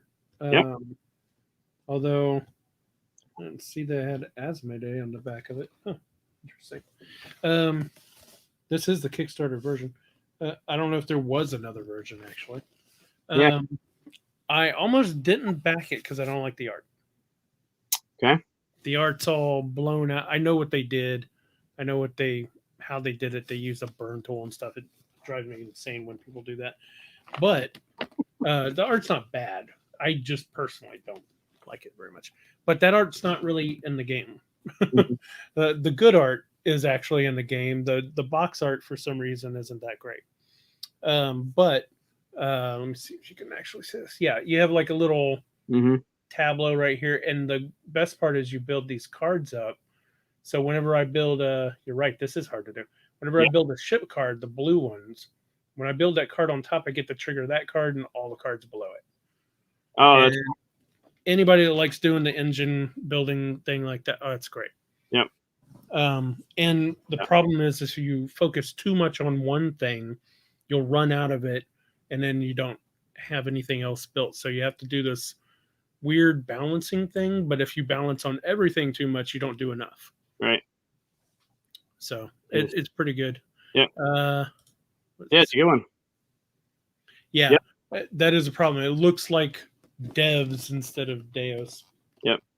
But yeah, other than some little bit of artwork. I mean, look at it's driving me crazy. This artwork is not. I get blurry. It looks fine. Let me let me complain a little bit. Since I'm showing it off, I get to complain a little bit about it too. But I mean, that is not great. The hands, everything. Yeah, not wonderful. But it does, I mean, on a shelf, right, with a cluttered game section, that does stand out a little bit. Big letters, big white letters on the top.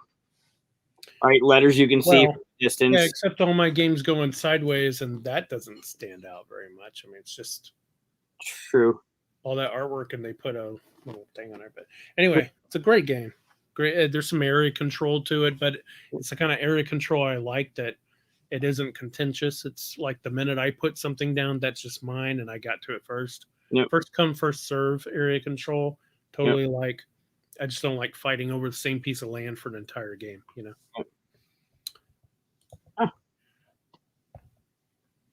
That's a pretty good segue into the next one. Oh yeah, what you got? Well, it's also kind of a city builder. Okay. And I don't see it talked about. It's got one of the cooler mechanisms I like in games that I don't know. I can't pick another game that has this mechanism. Hola. So yeah, it's city building. You're building tiles. You're getting resources and you're building stuff on these islands.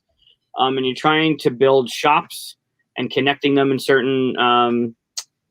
You get more points for connecting the roadways to your shops or whatever on the different islands. But the mechanism that gets me is around the board are the actions that you're taking, and on your turn you're picking one of these meeples and you're moving it to an action you want, but none of the meeples can ever cross.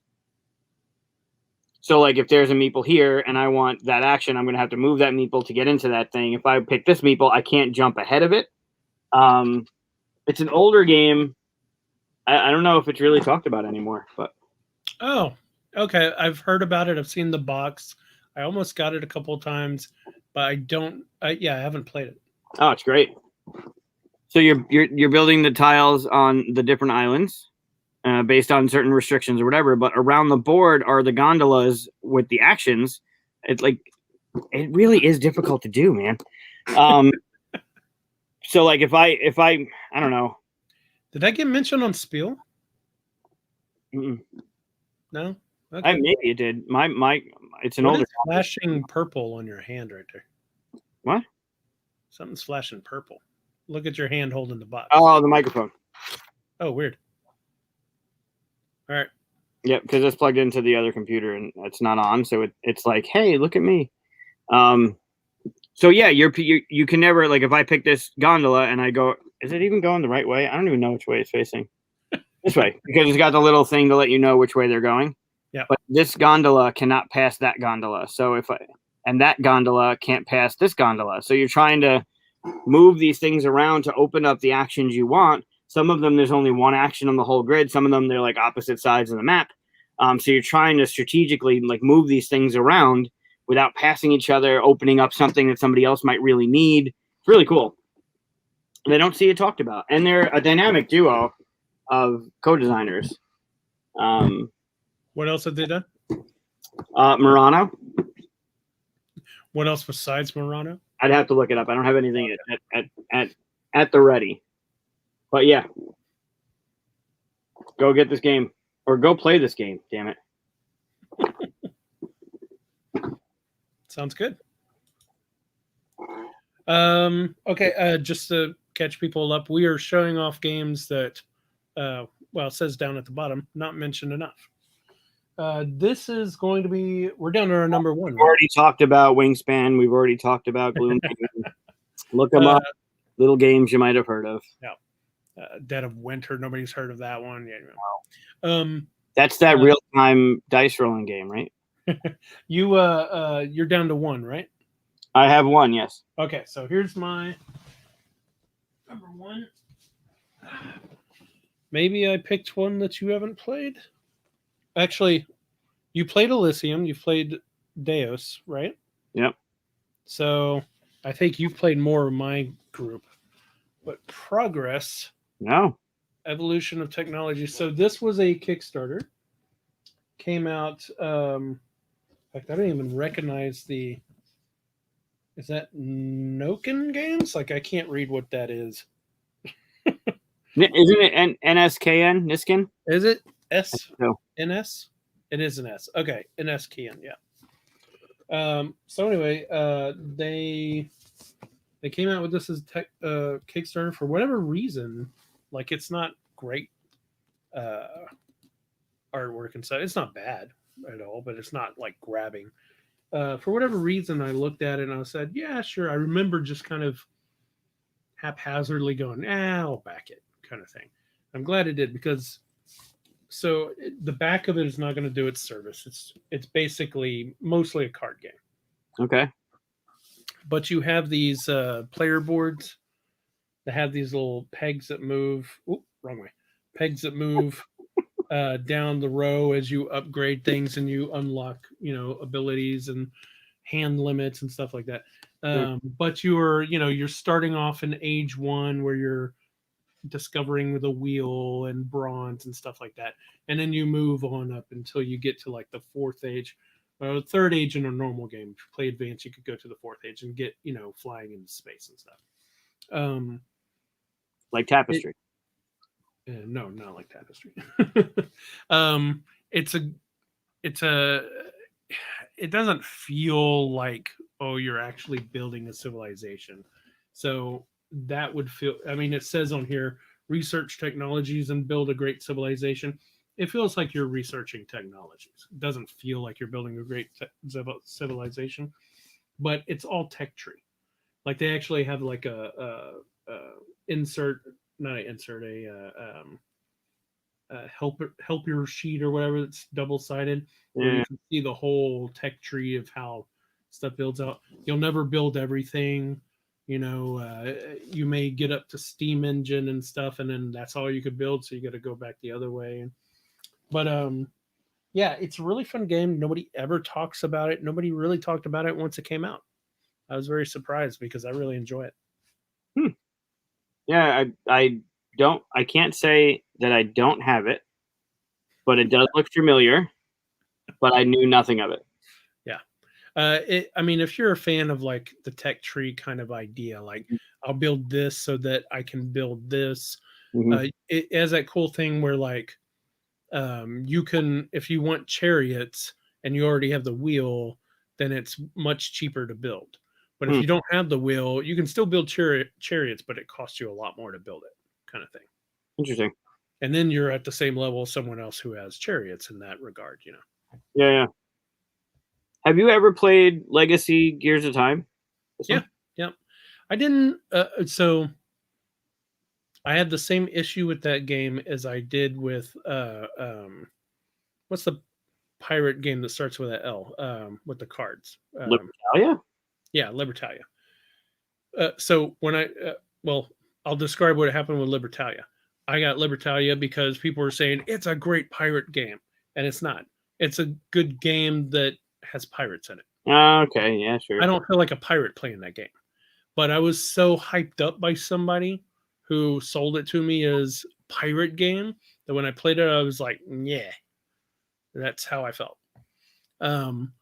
Same thing happened with Legacy. Someone built it up as it's a huge, awesome time travel game. This is the time travel game that really feels like you're traveling through time. No, you're not. You're just building technologies as you go up, which is basically what I kind of explained there. Yeah. There's a little time travel mechanism in it, sure, but I don't feel like Doc Brown and Marty going back in time and changing things, and that's how it was sold to me. So I had a bad reaction to it. And that's not the game's fault on either account, right? Libertalia or that one. So I have it. I played it that one time, and I need to go back and play it again. Somebody saying stuff here. Oh, no, yeah. I'm not putting that up. So I disagree. I think there is that, maybe not Doc Brown and Back to the Future. That's how it was sold to me, was I would feel like I was going back in time and stuff like that. I thought some more theme was going to happen.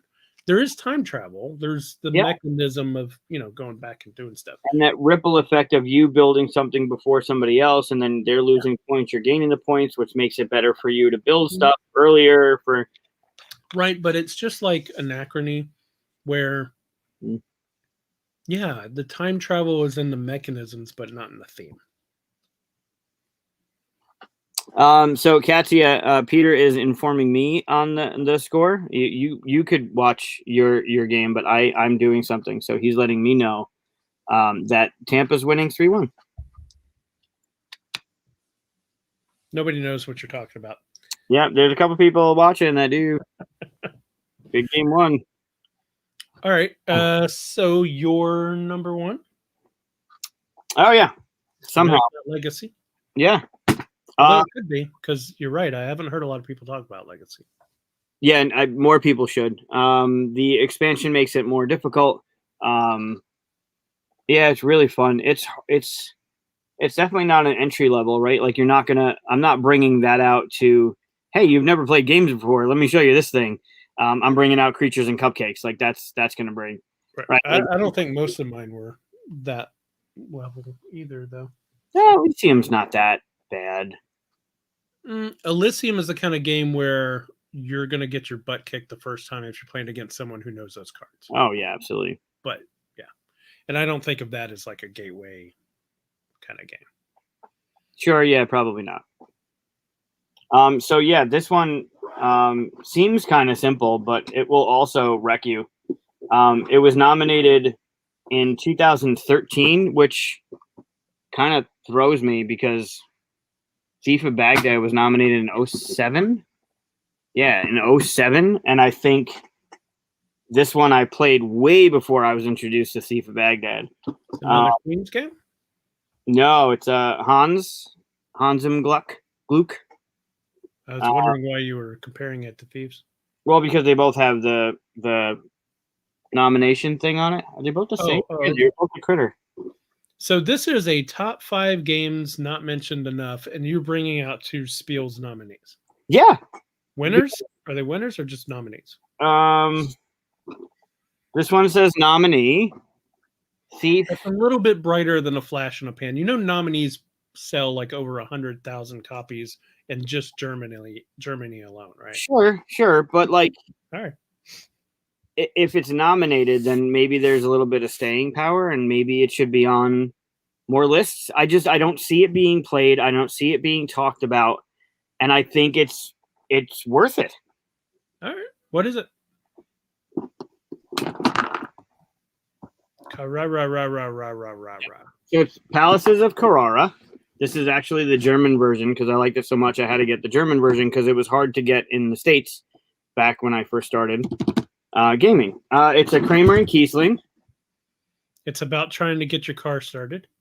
It is about getting your Camaro started. Yep, that's Yeah, you're on your turn. You're doing a certain amount of things, trying to build cities, trying to be the first to build cities because you get more points for building it there. But it's got one of the cooler mechanisms for resource. I don't want to say economic, but for gathering resources. Obviously, this is a smaller version of the board, but. Ooh, what's that wheel thing? What's going yeah. on there? Yeah. So this little thing, now right? You got my attention. I know. So it starts off with the arrow. I guess I could open up the whole friggin' thing, right? So there's your board. All right. Right. Good art. Pretty art. Yeah. Let me see it. So the wheel starts off. Well, it's the other hand. Like the wheel starts off there. It's always going to have 11 resources on it, and the resources are in those colors right here: white, yellow, red, green, blue, black. You start off with a certain amount here for turn 1, but on your turn, if you decide to buy resources, you can either leave the wheel where it is and buy your resources at whatever value is up here, or rotate the wheel and then buy your resources, which could potentially be giving people cheaper resources later. If you notice here, the black is at a 1, but there's no black here. If there's a black here, it's free to you because there's no cost. And then you can buy as many resources from this pie slice as you want. That choice of, do I move it now and give Chris like the opportunity to buy something cheaper here, or maybe like, here's some red. I know you need red. For some reason, is that blue? Green? There's a green and a red on this pie slice. But man, I really want what's here. And if I move it, I can get stuff cheaper, but I'm going to give you this opportunity to get green and red for nothing. It's really fun. Huh. That's interesting. Yep. The wheel itself made me kind of want to check it out. Yeah, it's really cool. You got a little screen, so you're putting stuff behind the screen so people don't necessarily know what you have. There's a certain amount of tiles that are open. I think there's 9 of them to play. To buy, you're trying to buy, build cities, build buildings. It's fun. Makes me think of another one that should have been an honorable mention, I guess, was Glass Road. Oh, yeah. Yep. Similar. Yep. Rosenberg. Yep. Same. Yeah, that's another one. Yes. Yeah. Nobody talks about it that much. I think because it has kind of a take that feel. It does. To it. Somebody plays a card you have, and you kind of get screwed over a little bit. Yep. Yeah. In fact, I hadn't seen Erin that mad in a while over a game. I mean, like, she didn't get like furious or anything, flipping table or anything like that, but she was not happy with what I was picking in my cards because it was messing up her plans. How dare you? Yeah, it was fun. Yeah, Glass Road's pretty good. That's an app too, right? Isn't Glass Road on iPad? It is, and I have it on my phone, but there's a lot going on with it. Like, if you know the game really well and you've got some time to play it, then yeah, it's a good app. But it's kind of like, once you start getting to a little bit of heavier, I got to look at this and I got to look at that, and a lot of stuff going on. I don't like looking at it on a little screen or whatever. Of course, I don't play on my iPad, so maybe it'd be better on the iPad. Our next episode will be board games good on iPads. Or phones, because that's what I play mine on. Or phones. Mobile. Yeah. Board games that are actually like physical. A board game you could go and buy or play on your digital. Not Tabletopia, not Tabletop Simulator, like an app version of it. Best app for a game is Root. Okay. Steam. Okay. It's amazing. So those were top 5 not mentioned, and several shoved in there in between. Just a couple extra. Yeah. Yeah, a couple extra. Yeah, it's really difficult, and I'm sure they're hitting people's tables, right? I'm sure people are talking about them, but not on a regular basis and not as much as they should. I think they have a lot to offer this ever-growing community of, again, pandemic aside, 3,000 plus games being published a year. Not all of them good. Some of them trash, like the one above my Sagrada thing, which I got just for you. But yeah, I think, I'm sure they've been talked about or people are playing them, but they should be played more often. It is strange trying to figure out what causes that, because I haven't tried Terraforming Mars on Steam. There you go. Ooh, that'd be a good one to try on Steam, though. Thanks, Dan. I'll check that out. Yeah, it's interesting that we, games, all of these games that we pulled out, or at least the ones, I don't think I've played any of yours, the ones that you've pulled out and stuff, I mean, they're great games, so why aren't they getting as much, And some of the stuff well, like I said, one was Fantasy Flight, right? Yeah.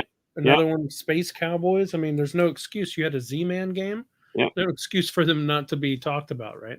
Yeah, but are they the ones that are just kind of keeping it in your brain until the big one? Because even the big ones, like, not to knock companies that we've knocked multiple times before, but I don't know if we'll ever see a Ticket to Ride Catan thing again, right? Like, Ticket to Ride's over 10 million copies. I don't know if we're going to see that because there's so many games that get hit. They hit the table once, right? They get played once or twice. And then there's that next game that's going to take its place at the table. And when they came out, they were like, I don't know. I mean, one of the reasons for that is because those two games that you just mentioned have not left, but have ventured outside of hobby games and landed on Target shelves and have been picked up and played by non-hobby gamers. And have hit pop culture and have been in movies and have been in TV shows. Yeah. Yeah. I mean, they're kind of our, there are ambassadors out there in the real world beyond that people are, oh yeah, I've heard about that. We even have like a evil little ambassador called Cards Against Humanity that's out there that is pulling people into it and stuff like that. So, and that one's just as I don't know about just as big, but it's a huge game that once the game leaves this little hobby sphere and goes out and starts getting played by basically millions of people, well, then that's going to happen. So I don't know if it's impossible to happen. It's just got to make that Alders trip all the way out to that. I don't know what stops other games from happening. But even a game like The Game or The Mind, right, that's made it into mass market, I mean, is it really going to reach the or maybe it does, and maybe I'm way out of touch, but is it going to really reach those kind of numbers? Yeah, I don't know what the numbers are on The Mind or The Game. I mean, it really helps that, like I was saying, the Spiel games that get nominated or whatever, they get, huge numbers. Sure. And I think that also helps them hit shelves in mass market places and then get picked up by other people. Look at Fantasy Realms. As soon as it got nominated this year, sold out everywhere. You can get the expansion. And the game's been out, right? The game was published 17, 18. It just wasn't in German. So now that it's in German, it gets the nod and then sells out everywhere. Not that it's a bad game, but sure, yeah, that definitely does. But like, I got to get Troubles in German. That's the thing. But like Palaces of Corona or 12 Thieves, like that was nominated in 07. But like, I don't know. That's a good point. See, like Wingspan has not traveled outside of our hobby area. Yeah. Well, that's not true. It's in Target now. It's in Target, but there's a lot of games that are in Target. Sure. But that doesn't mean that people are grabbing it off the shelf. Not at its price point. They're not. Oh, what is it in Target? I want to say it was $70. 70? Well, in any case, no. You can't see it. You can't see it. What does it say? 4-1. Oh God. Definitely can't see it. I already got it in there. I want to look up what it is because I want to say whatever it is. When I was looking at it, I was like, no, like the target audience is not going to drop that much money on it. It's I won't go there. They won't drop that money on that product. The shopper is not going to grab that game for that price. I'm actually surprised that Target would sell it for $70 because I know mass market shelves want that kind of like $40 range, $30 to $40 range for most of their games. I mean, look at Ticket to Ride is like what, 40? So the online price is $52.99. So it's not giving me the actual in-store price, but it's got to be a minimum $60. Yeah. Yeah, $52.99. Oh, thanks, Dan. Yeah. Yeah. It's not only got to hit that Target shelf, but it's got to be a success in Target, basically. Right. But who your target shopper are they going to be dropping north of $50 for a game that, I mean, they're not necessarily in the hobby? Yeah, I know that's what I was saying. Is it needs to also hit that Target price? Ticket to Ride is what, 35, 40, something like that on the Target. Seven Wonders, Betrayal is in there. That's still holding at 45, I think. Mysterium is still north of 40. But they're still on the shelf, and I see the same 4 copies every time I go into Target.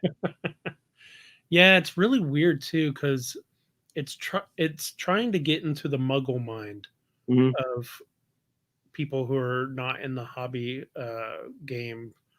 I remember watching, and I might have admitted to this once before, but I remember watching a couple talking about they were going to get a game for like their nephew or something. They were talking to each other. I don't know why I know it was their nephew, but anyway. Because you're a creeper in the next aisle. Yeah, I was right next to him. I was looking at games too. But they picked up Ticket to Ride. I was like, all right, good. Yeah, grab it. Gateway game, cool and stuff. And they were like, I don't know. It's about trains. Is trains good? Does he care about trains? I don't know. And she was like, he's your nephew. And I was like, okay, nephew. There it is. And they were like, yeah, I don't know. And they walked off with it still. I was like, okay, good. I don't have to say anything. And then like I looked over again and they put it back on the shelf and picked up a Monopoly. And I was just like, oh, do I say something? Yeah. Because I know what I look like. And I'd also be the dude that just actually, I don't want to be like the guy that just comes up to you and tells you stuff and you didn't ask for that. So I ended up not doing it. Bad ambassador. Horrible. And they walked off with a Monopoly game. I think Harry Potter or something like that. Wow. No, not well.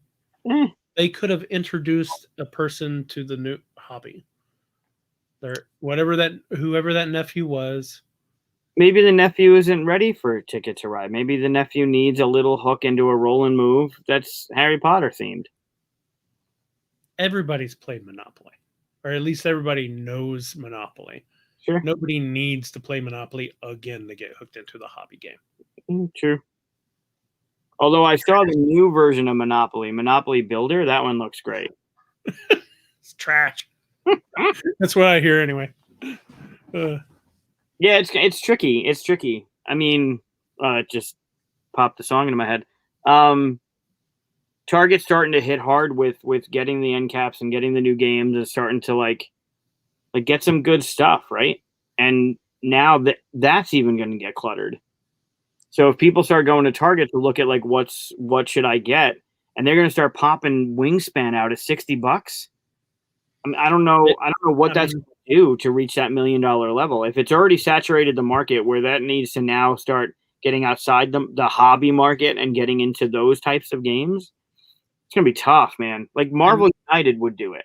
I get good price point, really nice like component. I mean, maybe aren't they on Target shelves? I haven't seen it at Target. You can get it online, but that was Walmart exclusive for Walmart. That's what it was. Yeah. But it had a good price point. It's got good components. When you open it up, you realize the cards are a little chintzy and the city locations are kind of blah. But I think that would have a good chance of at least getting out to, people shopping for like the nephew or something. Yeah. They know when the nephew likes Marvel or the niece or whoever. But yeah, Katya's point too, villainous, right? Like Disney. So if you're shopping at Target and you're like, shit, the party's in an hour. We forgot to get a present. We're going to go to Target and pick up a card, pick up wrapping paper and get something. You're going to see something Disney themed or even the Harry Potter deck builder. great, right? But now you're talking IP, and the IP is the hook. No one's going to grab Seven Wonders. They don't know what it is. No one's going to grab Mysterium. No, they don't know what it is. What's Wingspan? Like, it doesn't. It looks like a National Geographic, boring. You know what I mean? Like, Math, the game. No one's going to grab that game. But man, Harry Potter and themed Monopoly, that's going to be the grab. So like, even that's going to be tough. Like it's a railroad. But that's perfect. Oh man, pitch that. No. Ooh. Yeah. No, I mean, to what you were saying earlier, you know that I have a what's the word? A defensive mechanism against trash on shelves. Basically, you're right. Those shelves at Target and stuff are getting crowded, and when I see stuff on there that's not good, that's why it gets me riled up. But that's not what we're talking about. It just made me think of it.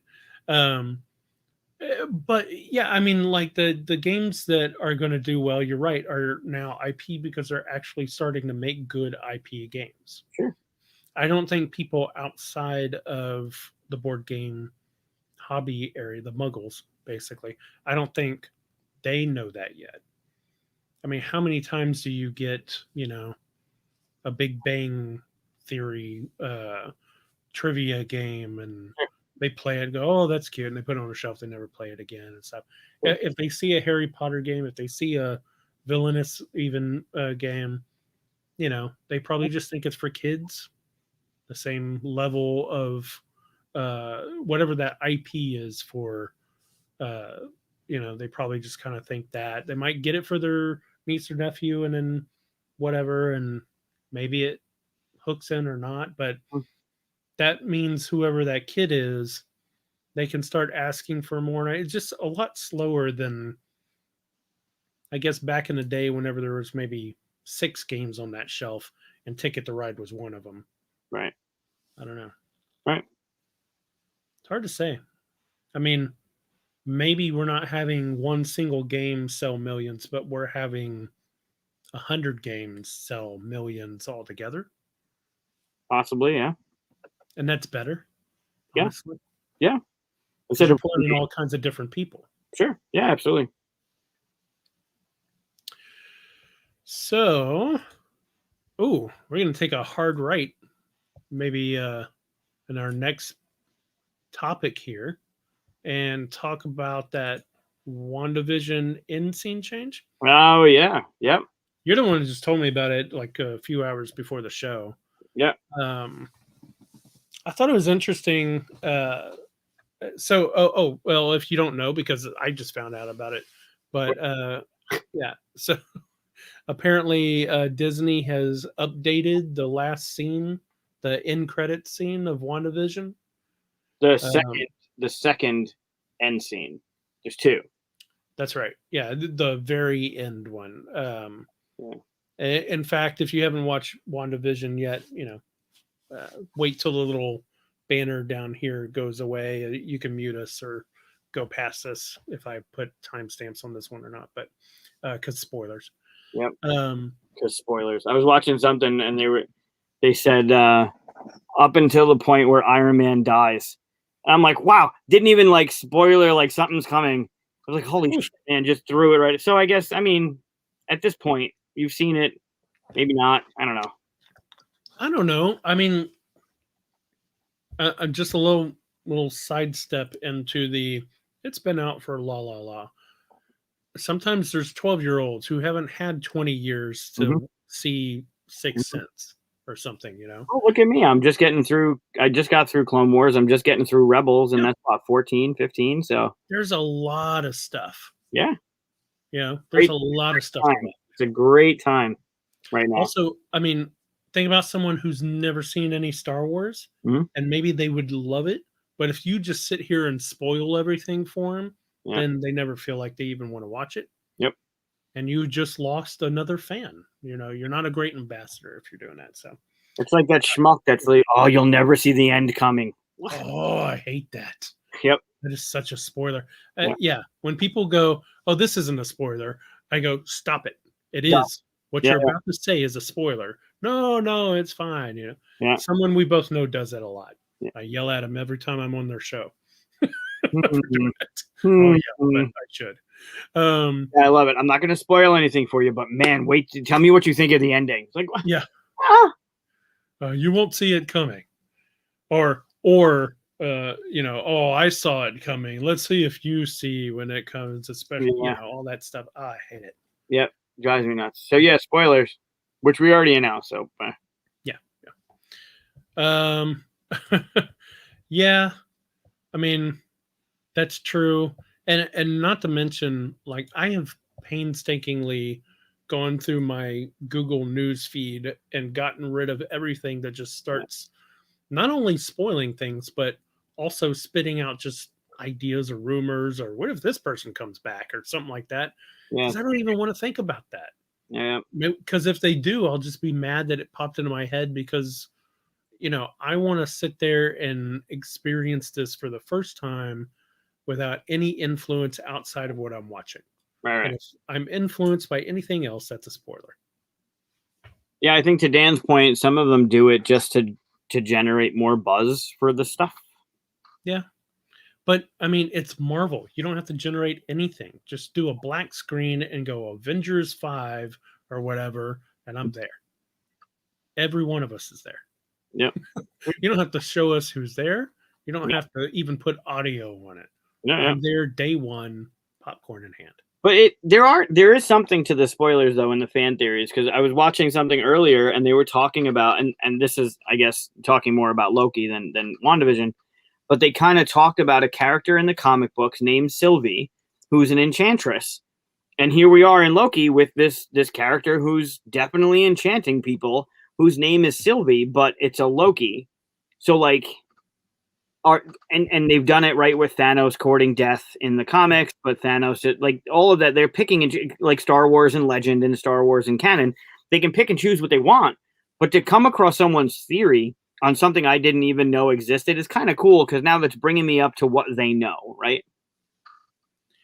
For me, I mean, yeah, to some degree, it's okay. Like, I don't mind someone talking about what was in the comics.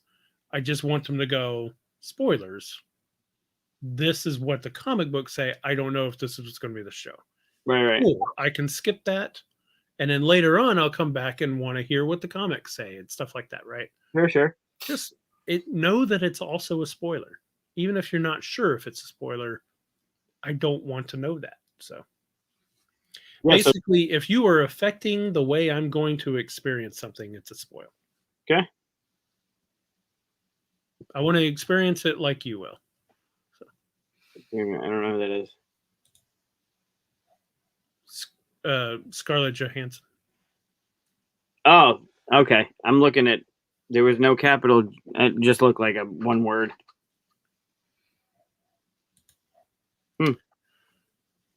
Yeah. Well, I mean, we kind of know that she's leaving the MCU.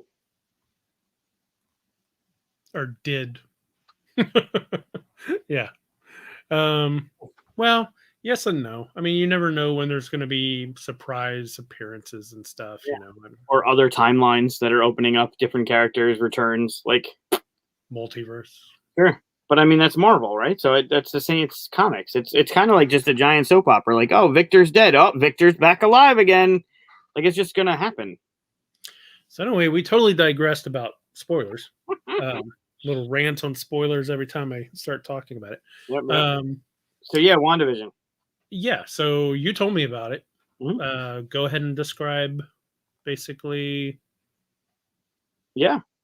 So in our Discord channel, Jim mentioned that and posted a link to a video that Disney Plus updated the second, so far, just the second tag to the ending of WandaVision. And this is, I guess, weeks ago, before it was really found a couple days ago. They had already done it. So there's a whole bunch of theories and people going bonkers about what it could be. But basically, the second tag, where the fly into the cabin, right? You're going over the trees and there's a lake and there's the cabin. Well, apparently Disney may have hired an intern to update the trees in that area.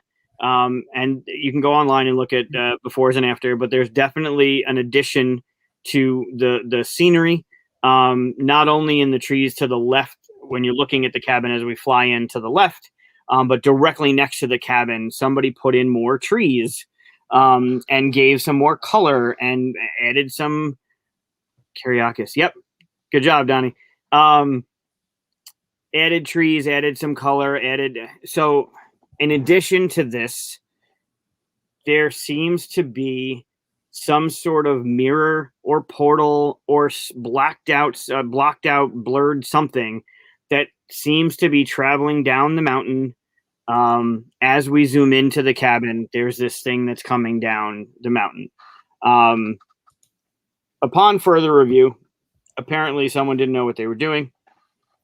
Whoever went in to blur or add or edit that scene went in and edited something else.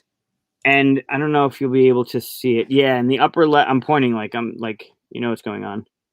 So look how many more trees they added to that. Right. I don't know who this is on the video. Actually, I just went to the first one here, but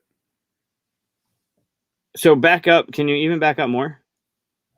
Yeah, I don't know where he's. Let me look at maybe here.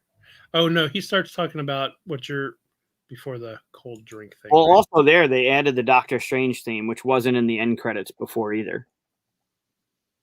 But yeah, right next to the So right next to the cabin, there's a whole bunch of new trees that weren't there. It was just basically a wood pile in the original version. But you'll see a whole bunch without this guy popping up all over it. Yeah. Yeah, you're way farther ahead though. Go back. Go way back. It is his video, so fair enough. Yeah. So there's the Doctor Strange theme, which was added after, because that wasn't there in the original.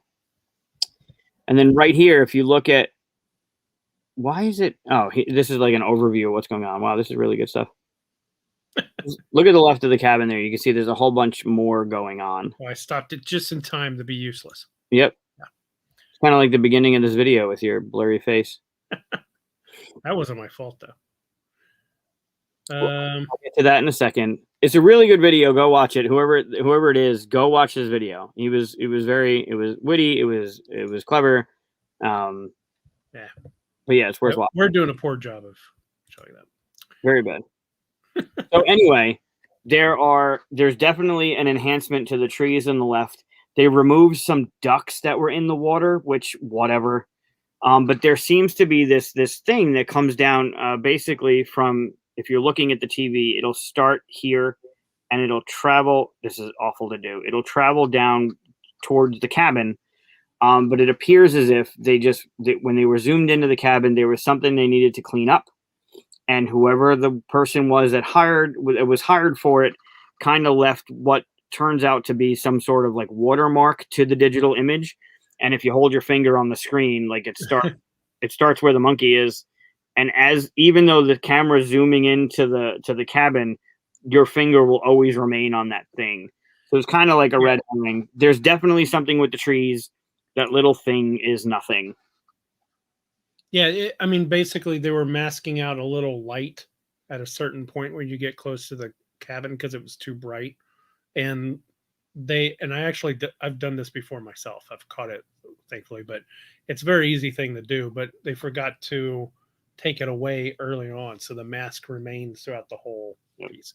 I'm sure they're going to fix it. It'll probably be fixed tomorrow if it hasn't been fixed already. Right. But the main point is that one, they went back in to edit this for some reason. And didn't tell everybody. You know what this scene needed?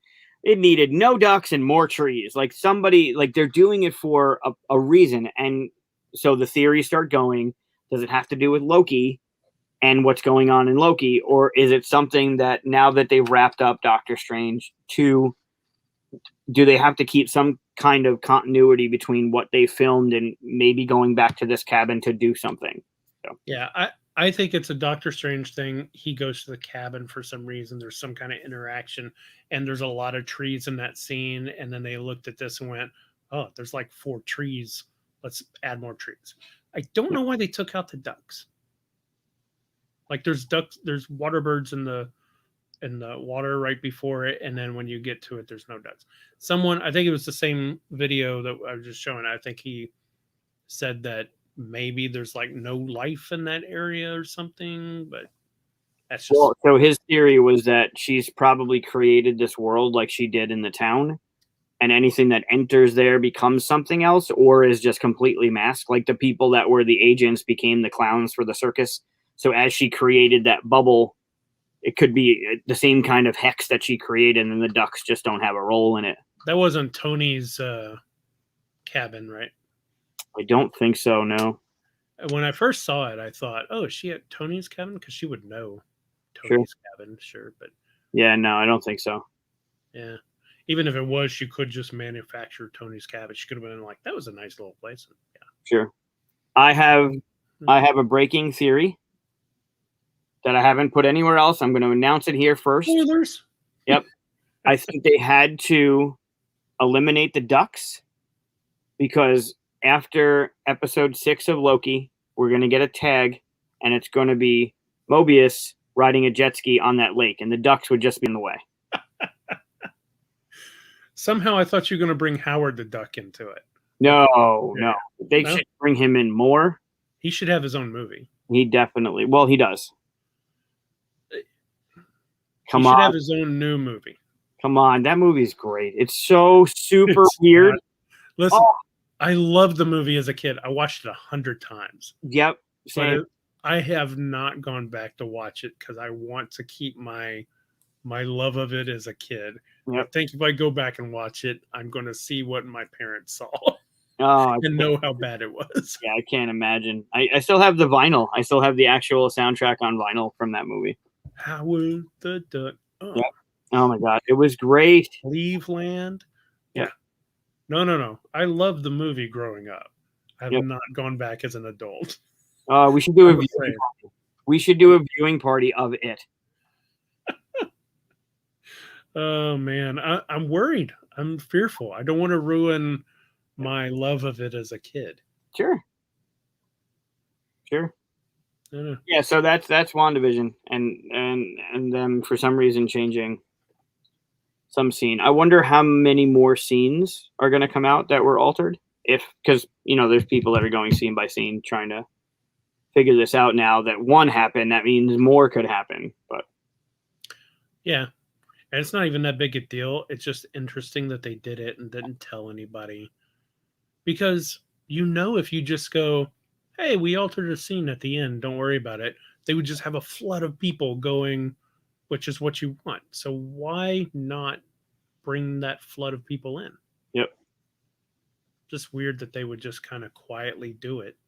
Sure. Because all you did was just add trees and take out ducks.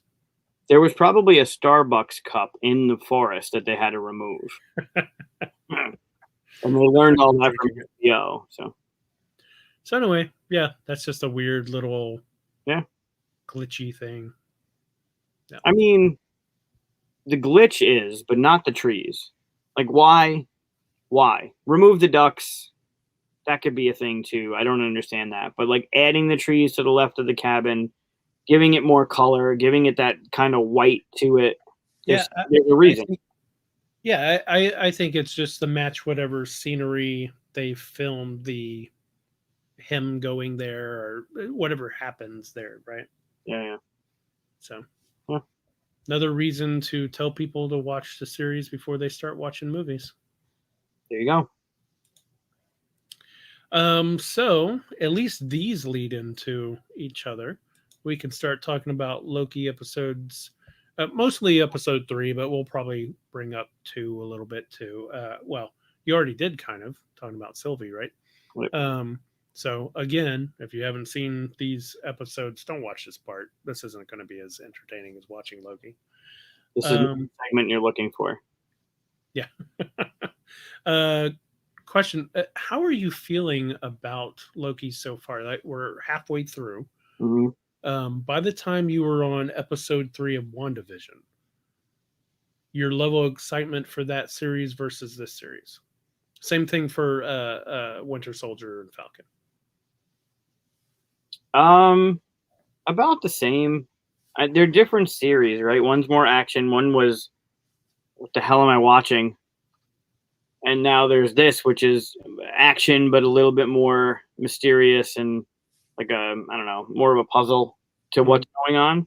I think of all of them, I was kind of left with this one going,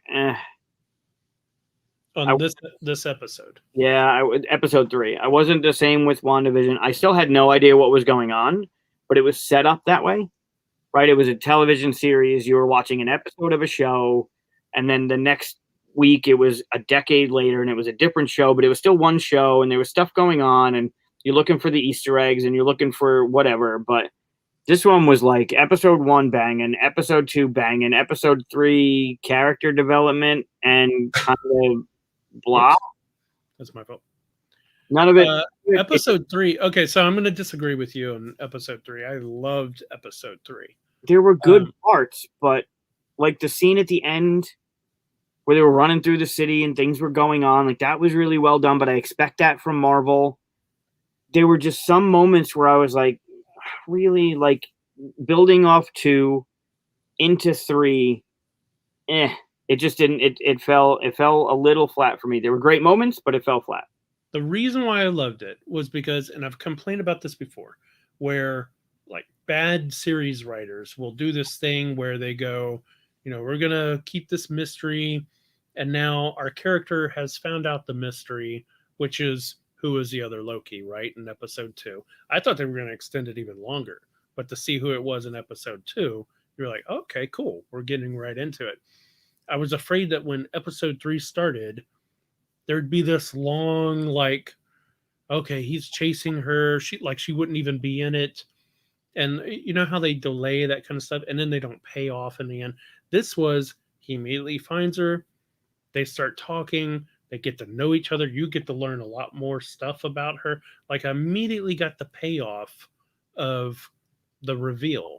And so I love that about the episode, because episode 1, they go, so look at it in a writing perspective. Episode 1, they end it with, it's a variant of you, dun, dun, dun, kind of thing. Then episode 2, it's a female you who doesn't want to be called Loki or whatever, dun, dun, dun. Then episode 3, they tell you all about that thing. So they're giving you a surprise, and then they're giving you the answer and giving you a new surprise at the end. New surprise at the end of this one is they're about to die because they can't get off the planet. So it's, for me, it's like just paying off every episode.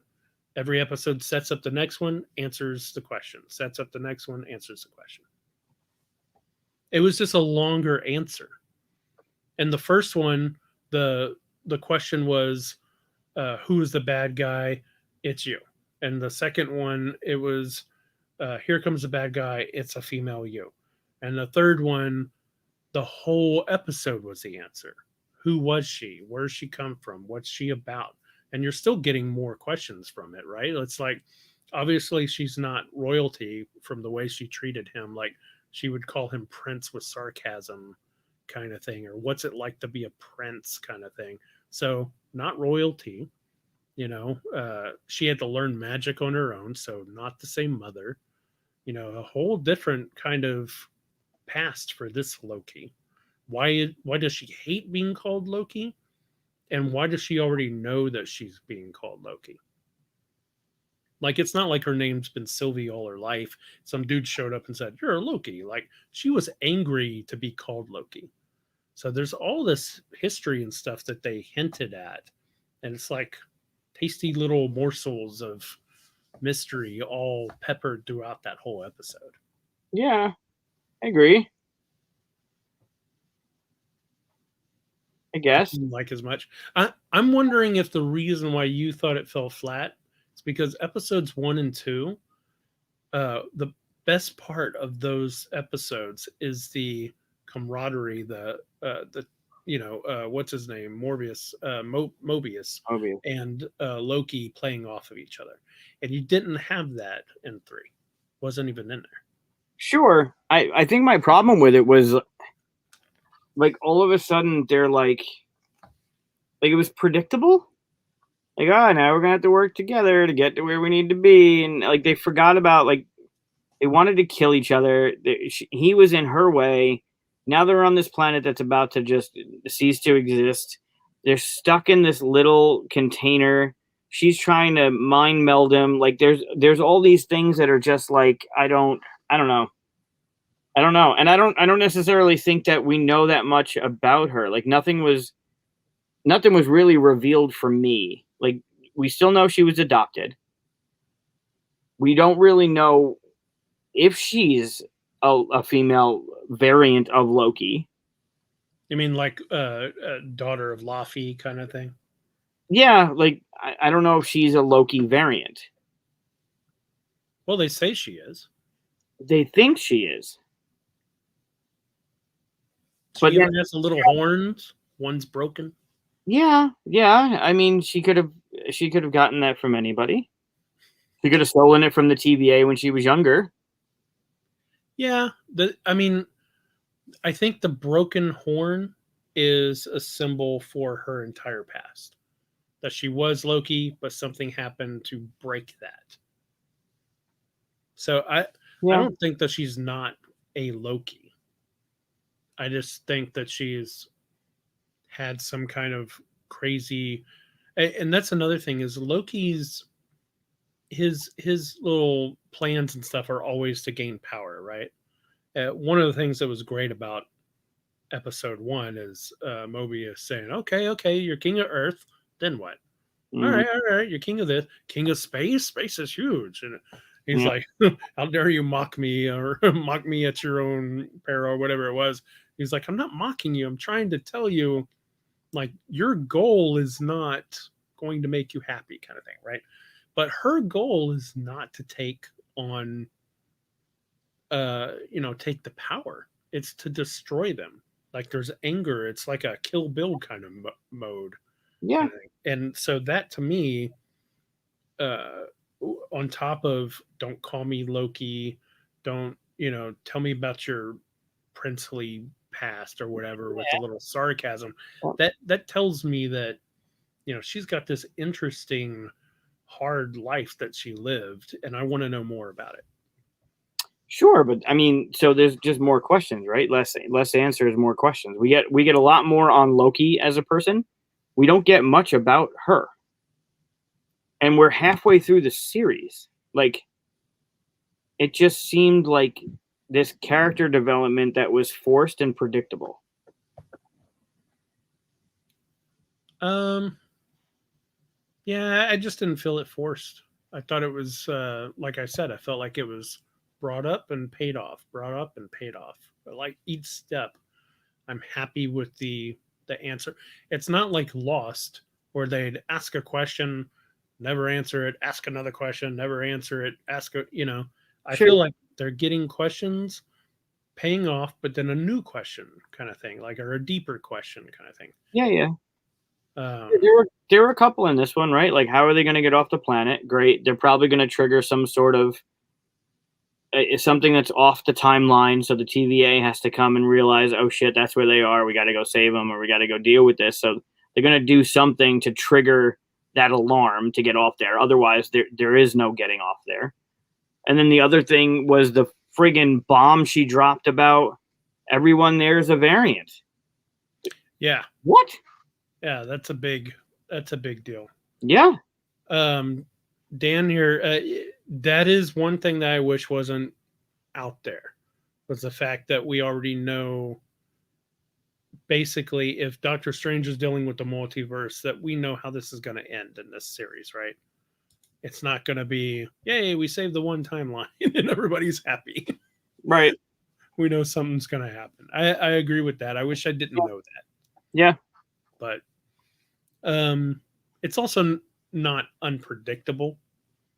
Like Loki being at the helm of something doesn't spell out everything's going to be fine at the end.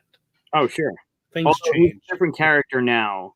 I think that's what really was the set off for me was that first episode where he sees stuff that we know have happened, but he has no idea. Like he's just Loki. Like I'm Loki. and then he's watching stuff that we're, oh shit, he doesn't know that happened. And you realize, like, oh shit, he doesn't know that happened. And that was super cool. And then 2 was really good as well. And then 3 just kind of felt like, and now they're gonna work together and they gotta put their differences aside to blah blah blah. Oh no, the thing got broken. Oh, what are they gonna do? Like, it all seemed Okay, what about so there was like a chess match of ideas and stuff going on between them though. You didn't find that interesting? like at the table. Not like a literal chess match. I mean like No, like when they were talking in the car about love and about your past, my past. Tell me about your mother. yeah, Has every your mom? single sentence both of them spoke was some manipulative little thing to get a little bit more information. Like, and every time one of them got a little bit more information from the other, you saw them happy and rewarded. And it was just one up. Every sentence was like one upping each other to reveal a little bit more. Like it was a beautiful little play of trying to trick the other one into giving this up, or it wasn't so much as she was trying to get the data pad thing from him. She knew that wasn't going to happen. She was doing stuff to get information about him just as much as he was getting information about her. Sure. Sure. And I don't even believe for a second that he got all drunk and stuff like that just because he's hedonist. Oh, sure. Absolutely not. He definitely wanted to cause all that trouble. Sure. Now, there is a problem. They can't just cause something to happen to make the TVA show up. That's the entire problem with them being on this planet. Everybody dies. So there's nothing they can do to affect the timeline. So That's Mobius why just, it's a good place to hide. yeah, I guess. So Mobius is gonna remember, oh wait, Loki told me this, so he's gotta be there. Like, I mean, how many disasters are there in the universe? There's no way you could just find one, right? right. So they're gonna have to do something. They're gonna have to cause something for the TVA to be like, oh, that's not right. We need to go there. And to make it even worse, it's one that Loki doesn't even know, or at least pretends not to know. We never know for sure if what he's saying is true at all. Yeah, that's true. You're right. But He like, may know all about it. He may know how to get off of the planet for all we know. yeah, I'm sure. And she probably does too, right? Like, Who knows? in there, she's been hiding there, or maybe not. Like, she knows it exists. She knows what happens. So maybe she even knows, and they're just gonna ride each other out until somebody gives. I mean, I don't know. I don't know. But to your point about answer, resolution, question, answer, resolution, like that whole pattern, Yep. we don't get that in this one. Like, there's more questions. That what did they answer from the first one, or from episode 2? They jump through the portal. They go to the TVA. We realize there's a couple things going on, but like all of those reset charges that she put all over the place with those things, like we have no idea if that. Yeah. There's no talk of that whatsoever. Like, if that gets to red line, you're screwed. There's no coming back from it. It's a new timeline. Like, they've already put that in as precedence. Like, if it hits red, there's no coming back. The amount of time it takes to go through that series or that episode, when we last see those things like spiraling out of control, they're pretty damn close to redlining. And then we have this whole episode of, let's do some character development and kind of hang out in a I don't know what that thing was. Like, okay. Yeah, so I mean, that's kind of her point. That was her plan, is to make the TVA go, oh shit, and run out. Sure. And then she can go in there, go in the golden elevator, go kill the time people or whatever. Yeah, you're even there. Time lizards. So yeah, but I don't know if they didn't have enough people to fix it. I don't know if it caused an issue or whatever, but who knows? We won't know until Wednesday, I guess. Yeah, I imagine. Well, you've got 2 different storylines going on now. Yes. You've got what's going on at TVA and what's happening with Loki and Sylvie. And so either they could start episode 4 telling us what happened to TVA, or they can finish out what's going with them and merge them back to the TVA and rewind a bit. and let us know, oh yeah, we fixed all that. Just took us a while, whatever. But I don't even know if her goal was to make those lines go out. I think she just knew that was the TVA's weakness, that if I make all this stuff happen, they'll send all their people out and I can get to the thing. Sure. But is that going to be like a quick, like the opening of episode 4 is going to be them coming back going, whew, we really dodged that bullet, and that's it? That's what they're going to, like, that seems, I don't know. Maybe. I mean, they have, I mean, it looks like they've got hundreds of thousands, maybe millions of people who know. Who knows? She didn't have that many. I mean, she must have had, what, maybe 20, 30, even if she had 50 of those things. You could send enough people out. You just have to go quick and get it done. Yeah. And I imagine since it's time travel, you send them to a spot, they can kind of, okay, here we go. We take care of this and fix it. Oh, they said time moves different, right? So everything is much slower for them. So it's not, I don't know. But when they were in Oshkosh, Wisconsin, everything seemed to be moving just at regular pace. Right. But yeah, I don't know. Yeah, I don't know either. I feel it was more, there were more questions at the end than in the beginning. And you're right. Like, they gave us something, we got an answer. They propel the story. And this one was just kind of like, plus it was the shortest one so far. The other ones were north of 50 minutes. This was 42. So it went quickly. It felt shorter. Definitely. Yeah.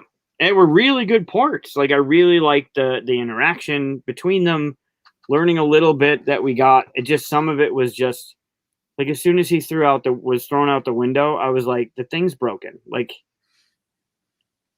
it's broken. It's a little thing. Yeah. Whatever the thing is called. I thought you meant like the show's broken. Oh, no. No. Like, that was predictable. Them having to work together, that was predictable. There was Is it broken? It's Loki.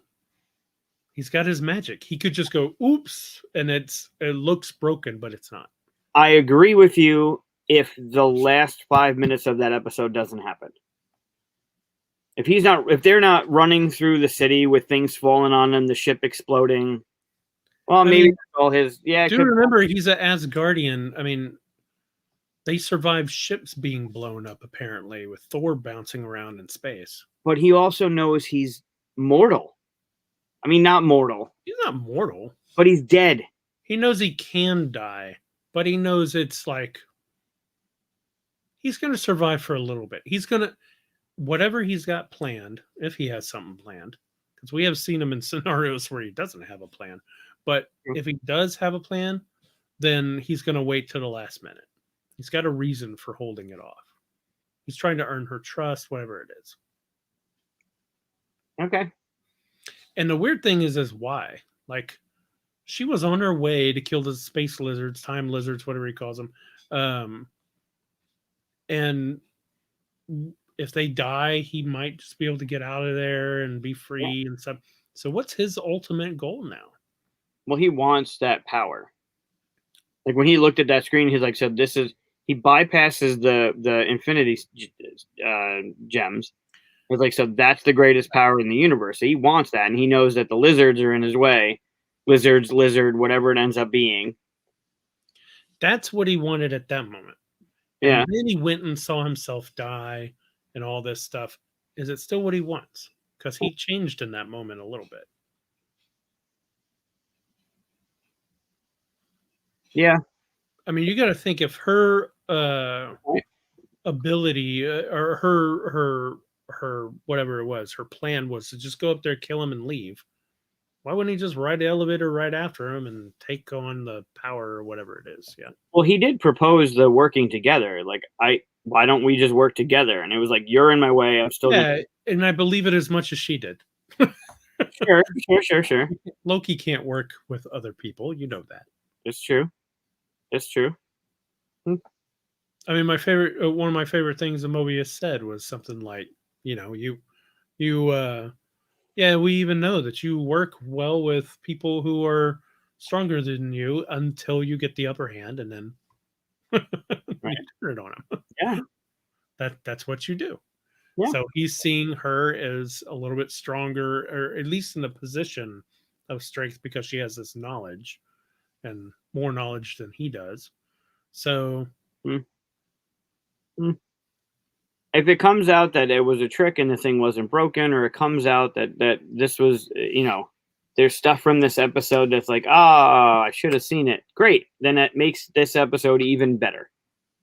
It's like, oh, you tricked me. Like, he's the trickster and he tricked me. Like, I believe this and I should have known. Then that's great. That's a good payoff for me. It just, I don't know. I'm hope there's 3 episodes left. If they're doing 6 episodes, that was halfway through.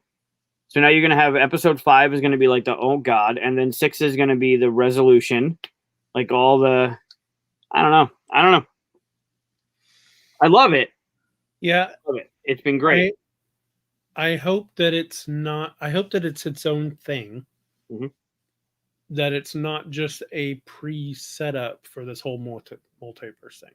Like, obviously it is, right? But I hope that it just survives on its own. That it has its own whole big resolution and feel to it at the end of it. Yeah. So you're like, man, that was a good solid season 1, and you don't feel like at the end of Captain. I'm all over the place. Falcon and Winter Soldier. Mhm. You're like, oh, cool. I can't wait till Captain America 4 where it's all new and stuff. But you don't feel like, okay, this was just a setup for that. It felt like a full true story, right? From beginning to end. Yeah. Now, it was a setup for it, but you don't feel like that's all it was. That's all I'm hoping that Loki doesn't feel like. I hope that it has feels like a full story and you can continue on. But I don't want it to feel like, yeah, here's the prequel to Doctor Strange in the multiverse. So what's your take on WandaVision then? Yeah, that one also feels like a full contained thing. Okay. I'm just afraid that at some point they're going to trip and we're going to feel like, that didn't feel like a full series. In Loki. There's the worry. But probably the worry's there because we already know the answer, like Dan was saying earlier. Because we know what Doctor Strange is called, we kind of know where this is going. So, I don't know. We kind of thought that with WandaVision, though, too. We thought Wanda was going to be the reason, right? She was going to rip a hole in the space-time continuum and create the multiverse, and Strange have to deal with it. It's a lot closer to Doctor Strange release date now, though. They don't have time to That's true. Fit it in somewhere, I guess, unless they go back and really change WandaVision without us knowing. Now we got to go back and watch it. Which every day a new scene is edited, and it's a totally different series. Talk about streaming numbers, Jesus. Hope they don't do that, but I'm sure they're not. But yeah, I will say this though: WandaVision at this point, by the end of the 3rd video, I was just like chomping at the bit. I couldn't wait for the next one. Yeah. Like I was like, oh, I can't wait. Like it just drove me crazy. Whenever Falcon Winter Soldier got to about this part, I was like, man, this is a good series, the next one, I hope that's just as good. This one, same kind of feel, but maybe even a little less, even though I'm enjoying it immensely. I'm like, yeah, this is really good and stuff. Hope the next one's good.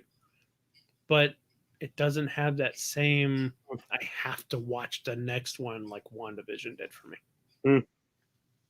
But I think even with Cap and Soldier, the 3rd one was more exposition than it was action. Which one was the 3rd one?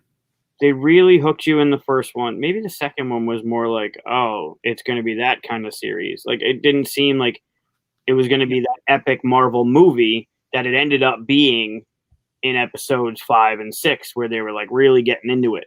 The action scenes and the fighting, and it seemed that there was this lull, just like this one kind of felt like, I don't know.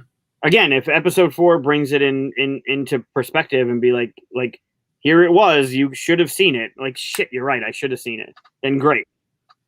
And by the way, the little critique I just gave is what I was saying. WandaVision was 100. These are feeling like 98, which way better than almost anything else.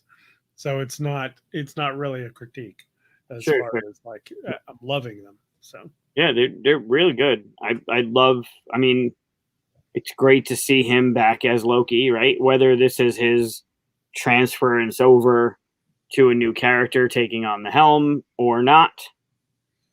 Man, talk about acting too. When when he's watching his mother's death and all that, the stuff going on in his face. Yeah. Like it's not just sadness. It's like you can see him doing all the like, is it really my fault? Am I to blame? All this stuff going on in his head. Just great acting.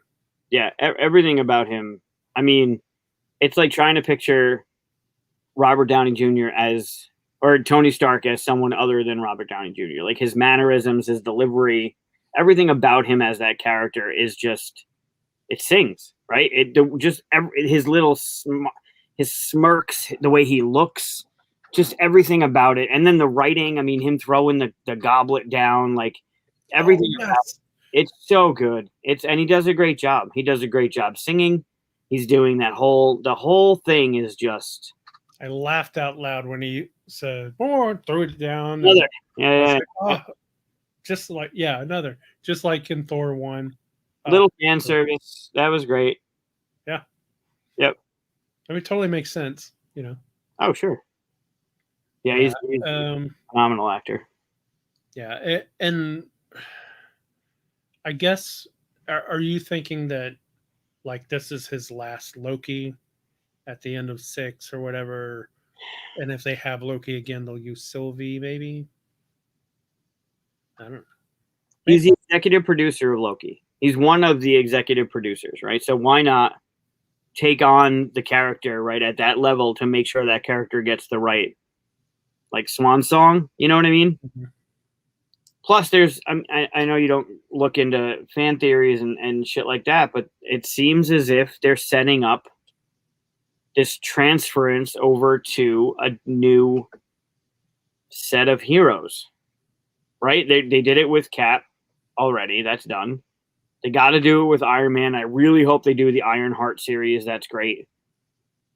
Whether it's if they want to pick and choose and Morgan, you mean? Order, that would be awesome. But like Ironheart would be viable. I mean, I don't know.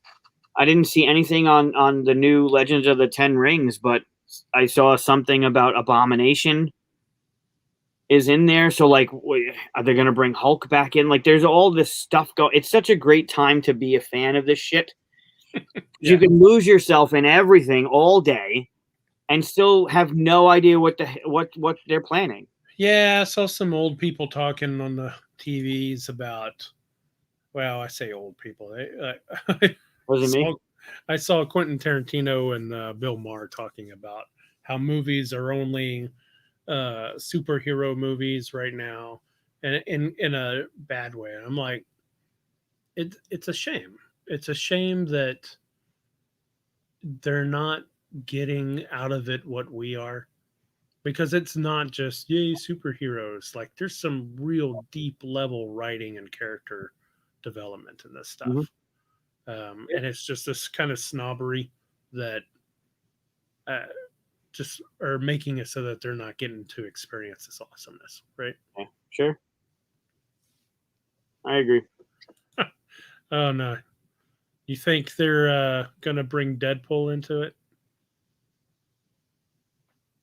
I kind of hope not, actually. I like him being his own little section off, but into the Loki series or into the MCU? Or just any of the multiverse stuff. Yeah, like, Deadpool will be in the MCU for sure. Think so? Yeah, absolutely.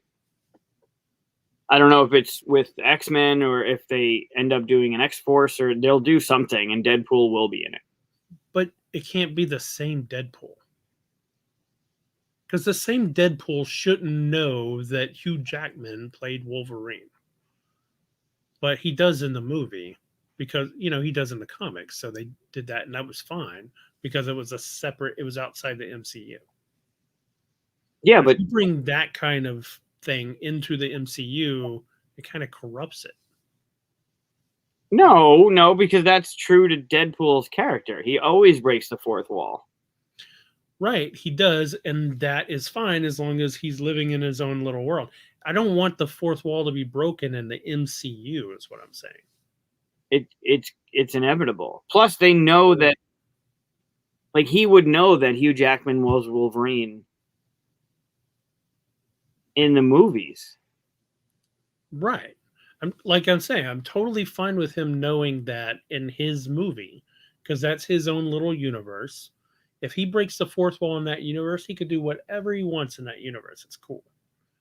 But if he does it in the MCU, that means the fourth wall is broken in all of MCU. That means Loki can find out that Hugh Jackman played Wolverine. And I don't want that.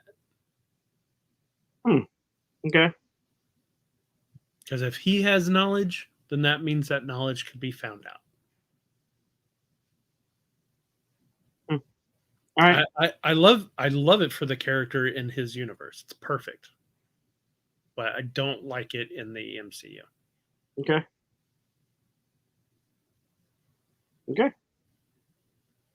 They're talking about Wade Wilson as a TVA member. Yep. Yeah.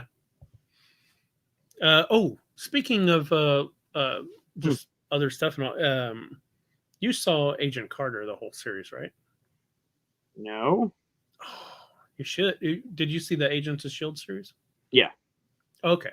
That You was should great. watch. I mean, it's only 2 seasons, Right. and it's on Disney Plus. But you should. They're really, really good. I can't imagine. I don't know why they weren't continued. Like it should have went on to a 3rd, 4th, 5th season, as far as I'm concerned, because it was just as good, if not better than Agents of S.H.I.E.L.D. in some series. It was,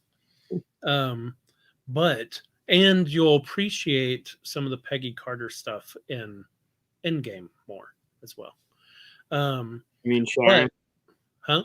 Sharon Carter? No, the Peggy Carter stuff in Endgame. Oh, like that. Okay. I thought you meant In like, some of the S.H.I.E.L.D. stuff. But there's a little scene in episode 1 of Loki where people say they see her being taken by a one of the agents or something as one of the variants or something. Yep. If they could bring her back to bring that series back into Disney Plus, that'd be excellent. It's one of the best series at the time in the Marvel universe. So Was that a Netflix thing? no, it was a Fox thing, I think. Oh, Agents of S.H.I.E.L.D. was Fox too. Yeah. Yeah, because they're already working on Punisher, Daredevil, hopefully Jessica Jones, reviving them back. So if this is the way they do it, and that was just a little nod to get Carter back in, then great. So did you watch all of Agents of S.H.I.E.L.D.? You saw the last season? Yeah. Oh, well, then you know one of the characters from Agent Carter. Oh yeah. The guy with the missing leg. Yeah. Yeah. Starts with an S, I think. Sure. I can't remember now. Sean something. Yeah, it's a weird. Well, they call him by his last name, so I don't remember. Yeah. It's a weird last name, but anyway, yeah. I mean, when I saw him in the last thing of S.H.I.E.L.D., because I'm a huge fan of Carter, I was like, oh my god, that's amazing. So. Okay. Yeah. All right, I'll add it to the list of everything else I need to watch. All the stuff. Watch all the stuff. Stop working. Stop doing anything important. Just watch TV shows. You want to talk about what we've been playing? That was a weird, hard right, and now back into board games again. Sure, yeah. I mean, people who watch the show know that that's how it goes. Yeah. Well, I mean, I revealed at the beginning what our little notes were about what we were talking about and stuff. So, is this true? My fault for putting it in this order, I guess. Yes, we'll blame you. Yes. Yeah, go ahead. What you want to go first? Yeah. So I already said I played Crusades. Yep. Which disappeared on me somewhere. Oh, there it is. Yep. Yeah. I already said I played Crusades, and I lost horribly. In fact, I've lost the last 4 games I've played. I'm in a losing streak, but I've enjoyed them. That's good stuff. I also played Pulsar 28 something something, whatever. It's down there somewhere. So you post a picture on our Facebook group about it. Was it Facebook or was it Discord? It was Facebook. 2849. Pulsar 2849. Mm-hmm. Yeah, I was surprised because it looks very space battle like, and it's not. It's way more Euro-y, which I was pleased with. You know, space battle stuff is, I get enough of that. It's why it's set on my shelf for a long time. Yeah, because you thought it was something it wasn't. Yeah, but it has a lot more Euro-ness to it. I lost again. Like I said, I lost horribly. I wouldn't say horribly. It was the kind of thing where she would be like a little bit higher than me, and I'd kind of catch up, and she'd do that, catch up and do that, just pretty much the whole time. Inchworm, never quite getting to her. And like right near the end, like at the end, I kind of went ha ha, and then she went wee. Is that just first time playing it? Bad strategy? You didn't know what you were doing? No, I can't blame it on any of that. Okay. She just kind of grokked the game a little bit better than me, and that happens. It happens a lot lately for some reason. But yeah, in different games, you know, sometimes she catches on to it faster than I do, and there were times where she was doing something, and I was like, "Oh, that's what you should be doing." And then, you know, I'd follow suit, but again, right behind her, kind of thing. So. Cool. Yeah, it's been on my list to play for a while. I just haven't gotten it to the table. That's a good game. Everything else. What's the other? I played something new too. Oh, I played Lorenzo. Oh, right. The Malefico or what? I can't remember what it's Lorenzo. It says Lorenzo real big, and then D or something below it. Kind of like Troubles. It's just Yeah. Troubles. It's not. It's asking for Troubles, but yeah, it's just Troubles. Mm-hmm. That one was actually lighter than I thought it would be. Like it was a good Euro. Nice, cool stuff. But have you ever played? Hold on, let me rewind to Pulsar real quick because it just reminded me of something. Have you ever played Grand Austria Hotel? Yes. That's what Pulsar is, but in space. What? Yeah, I know. That's what threw me off. You roll dice, and then you use your you kind of pick those dice to be your actions. Yeah, it's kind of like Grand Austria Hotel in space. It's a good way to put it. Never have. Yeah, you're right. I would never have gotten that from that box. Yeah. And it made me think of it because kind of the same thing with Lorenzo, where you have workers, and your little workers are like, it will have a sticker on top, and it'll either be a orange die, black die, or white die. And at the beginning of the game, beginning of the round, the first player rolls 3 of those dice, and everybody's worker who has the orange one is that number. Okay. So instead of having like the dice be your worker, everybody's working off the same die. So you roll a 4. Anybody that. Yeah. So you roll a 4 for orange, 3 for black, and a 1 for white. And that means my white and your white is a 1, and my orange and your orange is a 5. You know. Interesting. Okay. And there's one worker that's a 0, always a 0, until you start getting stuff to upgrade it. You know, or you can pay little servants to make it +1 as you go and stuff. So, yeah, good game. Lost that one again. Same thing. Inchworm. Nice. What's bad is before this month, I've been keeping up with all her plays. Before this month, I was just like a few games ahead of her. We were pretty close, 50-50, but now she's starting to And just before that, I started saying like, oh, if I beat you for the year, I have a whole year of bragging rights. And it's kind of like she took that to heart and is starting to defeat me handedly now. Sure, it's a really good story. However, those that watch the show know that you fabricated that whole app to make it look like you were neck and neck. Now that we're keeping tabs on you and we have video documentation of the games you actually win and lose, there's no way to hide it. So now we see like this story come up that, which I'm sure has been this. Aaron's always been kicking your ass in games. It You feels want that it way. to look more even, but now the truth is coming out. I get it. It feels that way. I need to find a few games that I usually win and just start playing those. Yeah, there you go. Those are getting farther and fewer in between. That's great. That's fine. I love the challenge. Sure, yeah. You always want to play somebody better than you. Also played a prototype as well as you. Sure did. Really fun prototype. Yep. That we've been working on. Keeps getting better. It does. It's kind of to the point where we're like, do we need to keep working on this? Yeah, I think one more. There's a couple things, but I think one more iteration, and then it becomes a balancing thing. So there's one major thing we want to test. I think the splitting up of turns kind of thing. All right. Yeah. But so what you been playing? I taught a few things. Which reminds me how much fun it is to teach people good games where they're like, oh, I really like this. I taught Holy and Cosmic Colonies. Cosmic Colonies is too new and probably too much of an easy pick for me to put on that list, but I really wish that game did better than it did.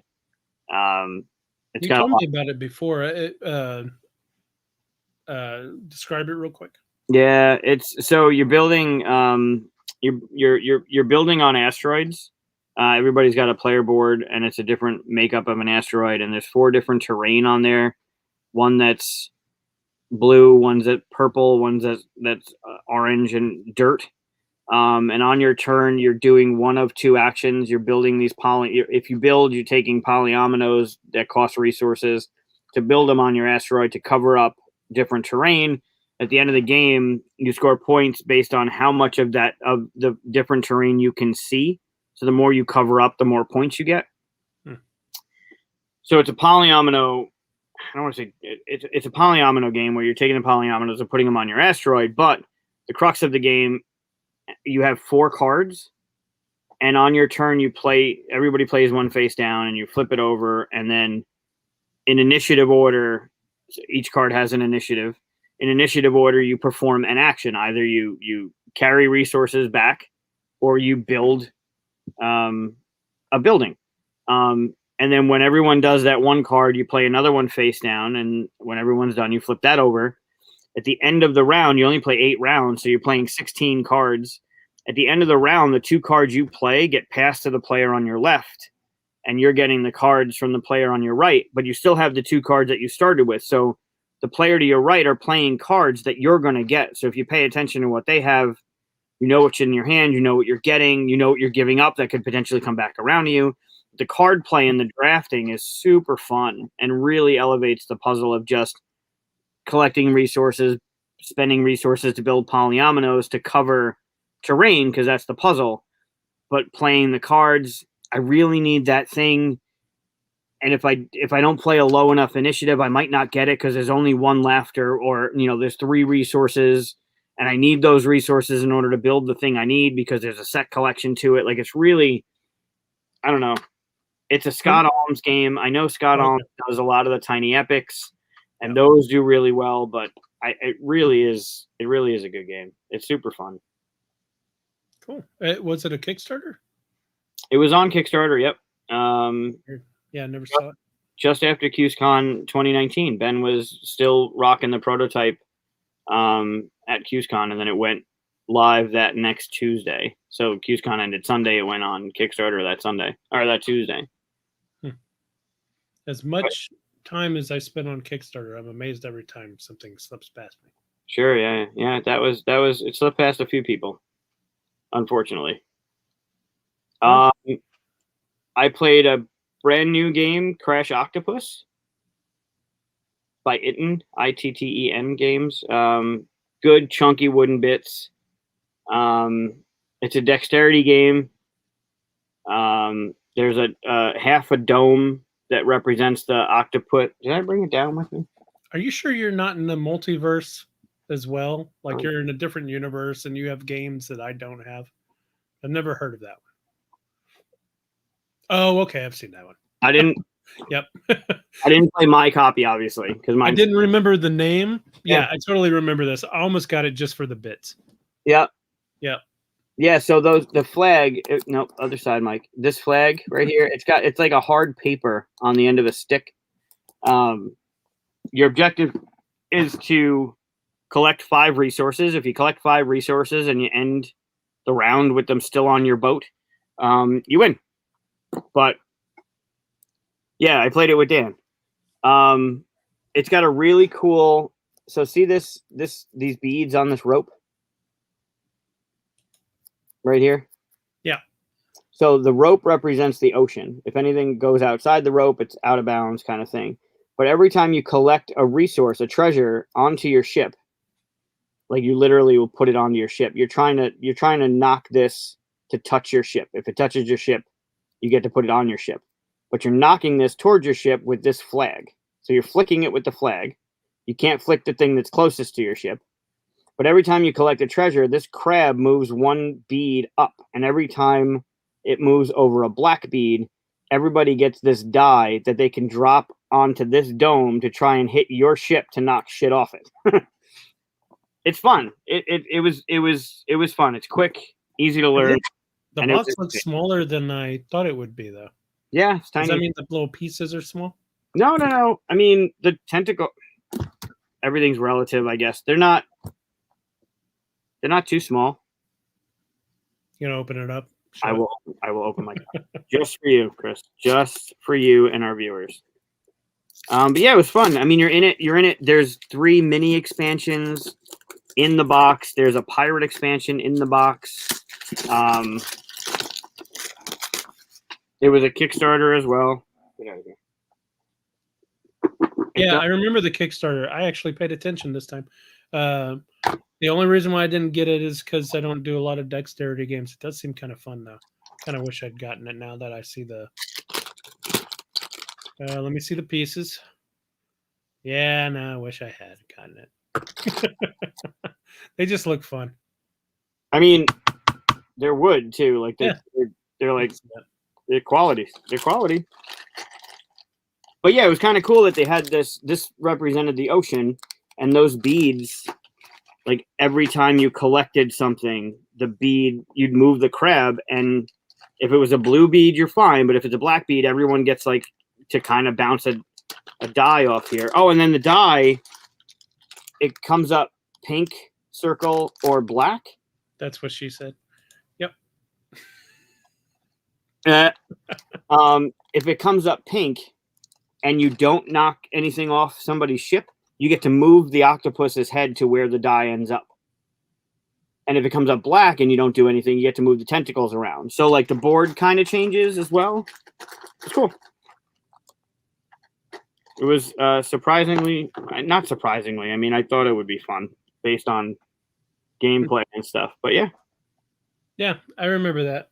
Yeah, I should have backed it. By Itten, Itten. Was that their first one? No, we also played 2 smaller games. One was atrociously awful, and one was actually kind of fun. But they have. I don't think I still have Moonbase here. It might be in the other room. The one we played, there's this plastic egg white. It's made out of acrylic, right? It's about that big. And yeah, nice egg. And then there's a yolk, like a wooden chip that you put on it. And on your turn, you know those Easter eggs, those plastic Easter eggs you can fill with candy or money and hide them for kids? Okay. There's one of those. On your turn, you take a yolk, another wood chip, you put it in the egg, you hold the egg box height away from what's there, and you open it, and the yolk's supposed to fall, and based on some things, you can either get a yolk as a point. Or it was dumb, absolutely dumb. All three of us hated it. I don't know, maybe something better with the point scoring. But then I think if that's what he's talking about, Kappa Bros or Kappa Boros or whatever that one was called, there's these two half dome things and this lotus flower with like a tray that can like it really tiny. I mean, it wasn't super tiny, but it was tiny enough. And on your turn, you roll these two fish. They're flat wooden fish. On one side, it's blank. On the other side, there's a water droplet. You kind of just throw them in the air. And depending on how they land, you're taking a straw and dipping it into water and covering the straw with your finger so it holds water. And if there's a water drop on one of the fish or two water drops, you got to do this twice. You take the straw and you let go of the water onto the lotus. And then you got to move the lotus to the other platform without dropping any water or having the lotus fall. That was fun, still minimal gameplay wise, but it was fun. Way better than the yolk one. The yolk one was trash. And yes, Dan did win. I guess technically he won the nice egg game, but that was trash. Yeah, but they also did. They were the ones that did Crash Octopus. So. Okay. Yeah, they all seem to have the same kind of hungry hippo feel, I guess. Sit around and do dexterous kind of stuff. Yeah, it's interactive, right? Even the yolk one, The water one a little better. This one was fun. And then, in addition to, I played a game again with Dan that I never want to play again. I'd probably play the egg yolk game over this one. Ooh. Yeah. I'm just not good with it. It's not my type of game. I guess it did really well. It's been around for a minute. It's called Anomia. With a G? No, A. Anomia. Oh, it's that science one that looks kind of like, no? Yep. It's a deck of cards. The cards have symbols on them and categories. Let's bring it up to shame it. Oh, no. I'm sure it's really good. How do you spell it? ANO. I think it's called Anomia. Dan, correct me if I'm wrong. Anomia, 2010? Sure. No idea. There's Anomaly. Nope. Anomia X? Just do Anomia. All right. Is it a card game? Yeah, blue box. Sure. Do that one. I'll tell you if it's wrong. All right. It's a great game for the right person. I am just not that person. It is not gnome-based. It would be. Yep, that's the one. Yep, that's it. Oh, God. I'm having nightmares already. Mensa Select. It won the Mensa. I know. I'm not quick enough for this thing. What is going on? Is this different? Maybe. Yeah, that looks like a more updated version of it, but basically, yeah, stay there. So on your turn, it goes around in order. There's a deck of cards. You draw the card away from you so you can't cheat. In front of you, you'll put the card in front of you, and you'll have this stack of cards.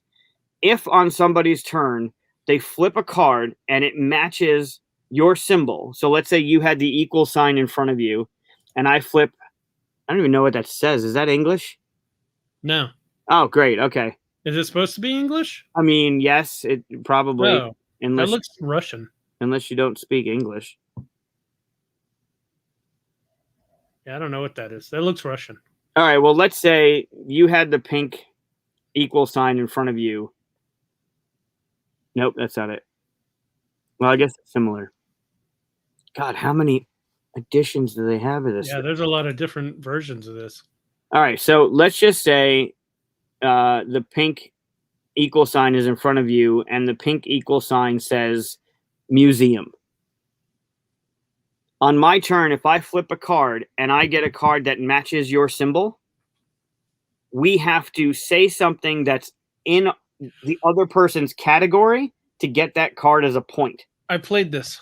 Oh my God, I hate it. I got 1 point. I think Bobby and Dan had like 16 or 18 or something. I'm just not quick enough for it. I played this over at Aaron's mom's house. Did not do well. Yeah, Aaron destroyed us at it, and I don't think we played it since. I could go the rest of my life without playing that game again. I thought the idea was amusing. I just don't like timed games like that where you got to think real quick, faster than other people, because I don't.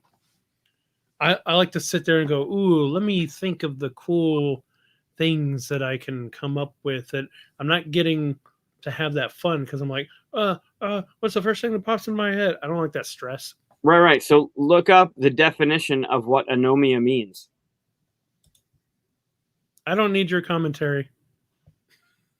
Oh yeah, please, more commentary. If it's hitting Chris, please. No, do not encourage her. Please. We need all the Chris bashing that we can get. Yeah, do not encourage her. Yeah, so we have this game somewhere, I guess. Throw it out. Or maybe her mom has it. Her mom might have it. Throw it out. I mean, if you like timed games, or not timed games, but the games where you're like trying to think of something first and say it first thing. So the definition of anomia is a form of aphasia in which the patient is unable to recall the names of everyday objects. And I felt like that every freaking card. Yeah. Every card. Yeah. I couldn't come up with a color quick enough. And Bobby was coming up with fucking sculptors. Like, I can't come up with red. And he's naming sculptors that are like, I couldn't. I felt like such an asshole. It was awful. Oh, I hated it. Yeah. Laughing basically at me. But, I mean. I'd rather play a non-timed version of it. Kind of like like the game we played with Zero, where it's like, oh, try to think of something that, Family Feud style, like what's the least or the reverse of that. But yeah, I like thinking of things, not making my brain work real fast, because my brain don't work real fast, I guess, anymore. Right, and then you're going to sit there and play a game with people whose brains do work fast for that entire game. Erin would not let me house rule it because she was destroying us with the fast brain thing. Yeah. Plus, Chris hates house rules. So it's true. I do until I don't, apparently. Yeah, so that was I did play Kingdom Death the same day. Most of all these other games were being played. So you needed something lighter after Kingdom Death. Right. So we were cracking yolks over plastic eggs. Yeah, it was really, really great. And then I revisited last Tuesday The Reckoners by oh God, what is the?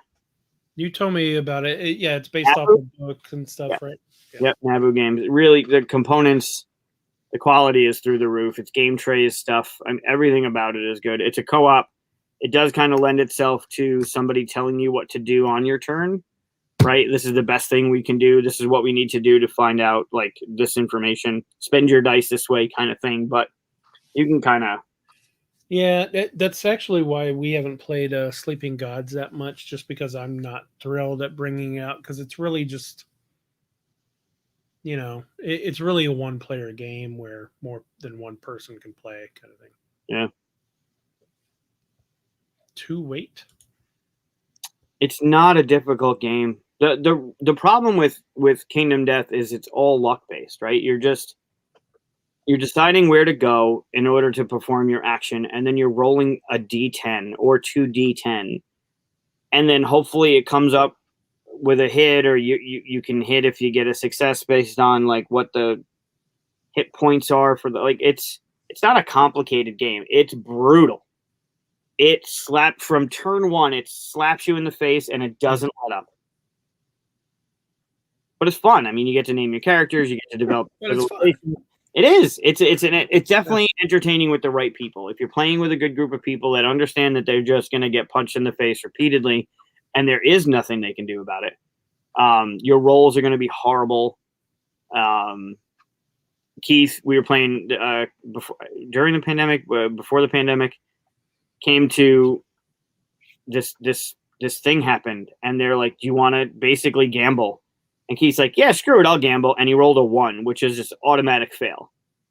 Okay, so he had a once per lifetime ability to re-roll any die. And this was like, I don't know, his character has been around for 2 years in the game, right? So like it's pretty fresh. He's like, yeah, screw it, I'll use it. So he used it once per lifetime, rolled a 1.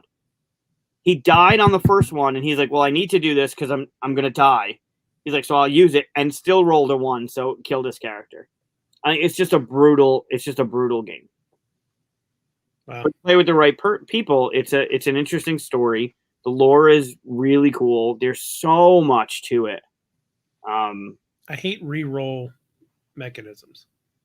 I much rather have the flip the die mechanism, because at least then you're making a choice. You know what I mean? Yeah, Like if you roll a 2 and you've got the ability to flip it to a 5, do that. Interesting. Yeah, it's a good way to do a reroll, I guess. Because Better. Inevitably it's always either the same or worse. Oh, yep. Yep. And then you just feel like you were robbed. It's just not a good feeling. Nope. I have a poster on the door. It says, your dice really do hate you.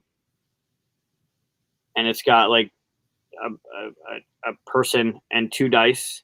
And it says, tonight we killed his character. Tomorrow we kill him. And then the one die is like, shut up, you fool. And it says on the bottom, your dice really do hate you. I like it. You haven't played Dead of Winter yet? How long have you had that? Oh, yeah. Dead of Winter is the same thing. I think the first time I played that game was like, all right, well, I'm going to go to the police station, so I need to roll this die to see if... Tooth. Dead. Turn 1, dead. Like, great. This is fun. But I had it worse. I went to a place where there were already 2 other people. I rolled the tooth, and then they rolled a tooth, and then they rolled a tooth. Just all wipe out. Oh, nice. Yeah, that's way to do it. Like 3 times in a row. I don't know what the odds of that are. I know it's pretty phenomenal because it's a 12-sided die. Yep. I could do it, but that'd be boring watching us do math. But you start a new character. Right? And, like, yeah. You die, like you killed your character, but you get to start a new character, like Arkham Horror. Like if you get devoured in Arkham Horror, you just start a new character. I'm okay with that. That's fair. Yeah. Depends on your group. What does this mean? Is this something I would know if I played Death Monster? Yeah, Kingdom Death Monster, you go on a hunt. Oh, okay. Oh, hunting for a monster. Yeah. Sometimes they hunt you. I mean, if you play role-playing games like I do, then you know the sorrows that come with dice, and so I'd be fine with it. You know, Brutal. It's just something you have to accept. Sure. Yeah. They never go your way. Although I am in my head working on a role-playing game that doesn't use dice. Okay. Well, it uses dice, but you don't have to use dice. Okay. It's your choice. So, like, basically, you get a 5, or you can roll a die to get a 7, a 4, or a 2 kind of thing. So, if you're happy with a 5, just do that. Interesting. Yeah. More card-based than dice, but we'll see. It's still just bouncing around in my head. I get a lot of this. Like a lot of things, yeah. I also have a theme that popped in my head earlier this week. No one should do this, but I was thinking there's a Netflix documentary. I forget what it's called. Maybe The Federation or something like that. But it's about the maple mafia in Canada. And apparently, like in Quebec or whatever, maple syrup is such a huge deal that there's actually a black market and people that do some underhanded dealings and mess with other people's trees or farms or whatever you call them and stuff like that.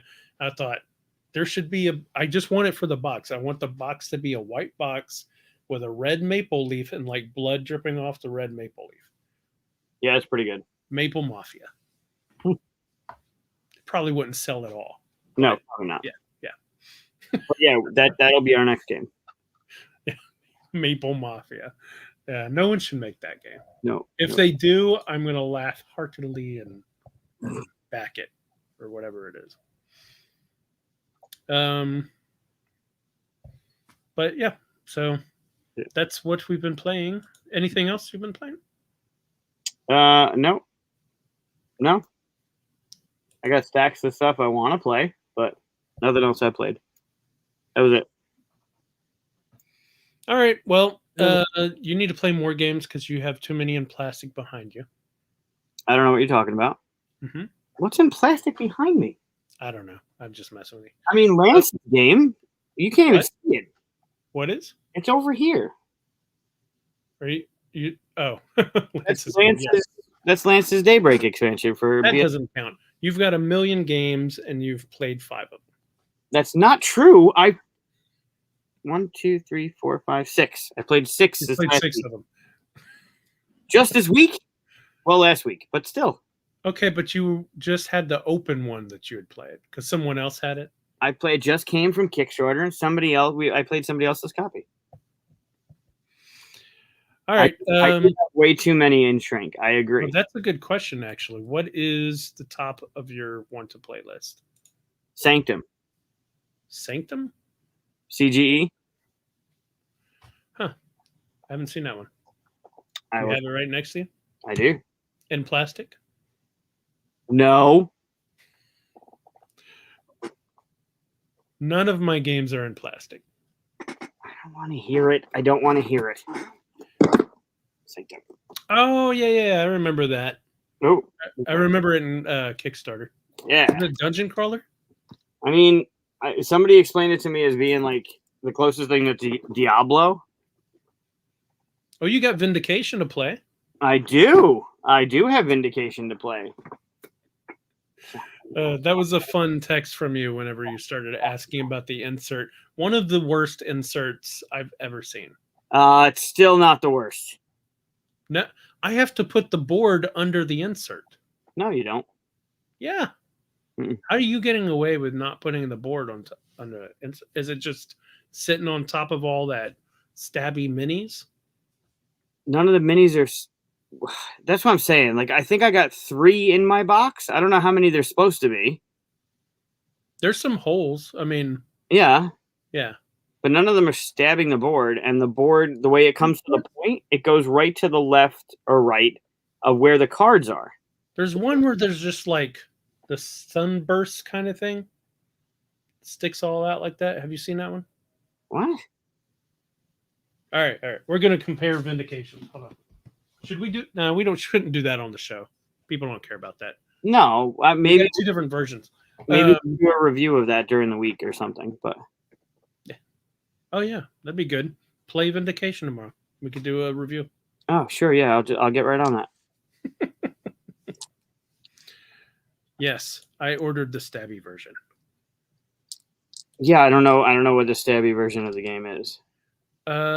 Kathy just did an image of Vindication of the mini I'm talking about. Did you see the one with the big sunburst thing? That's not in the box. What? That's weird. What I'm saying. I thought that was just based on a piece of art in the game, which I haven't looked through the cards or anything. But I don't have that.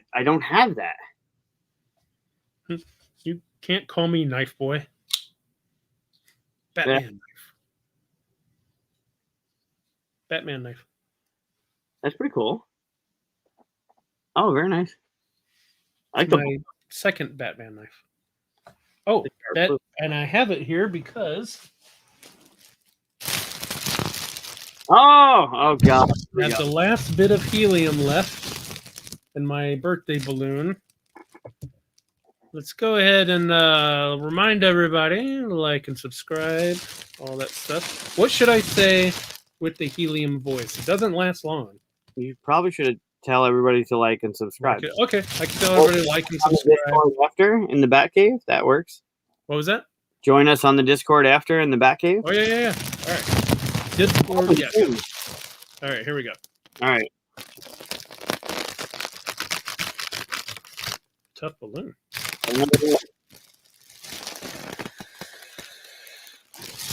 like and subscribe the. Don't make me laugh. Like and subscribe. See, it goes away quick. Whoa. Like and subscribe and join us in Discord. The description down below gives the address. I'm running out. Oh no, where'd it go? Thanks for watching, everybody. Oh man, I need to get more of that. we need an episode of just that. It goes away so fast. Yeah, and then you just go off your seat. Oh god, that's great. All right. Well, thanks for watching, everyone. And see, I kind of like it up like this. I'm not crazy about this. We got too much blue. I vote for that one. I mean, you could see more games and stuff, but Yep, you unless could see more games that you haven't played. just stop. All right. Join us in Discord. The Bat Cave is where we go to talk. And see you next time. Yeah.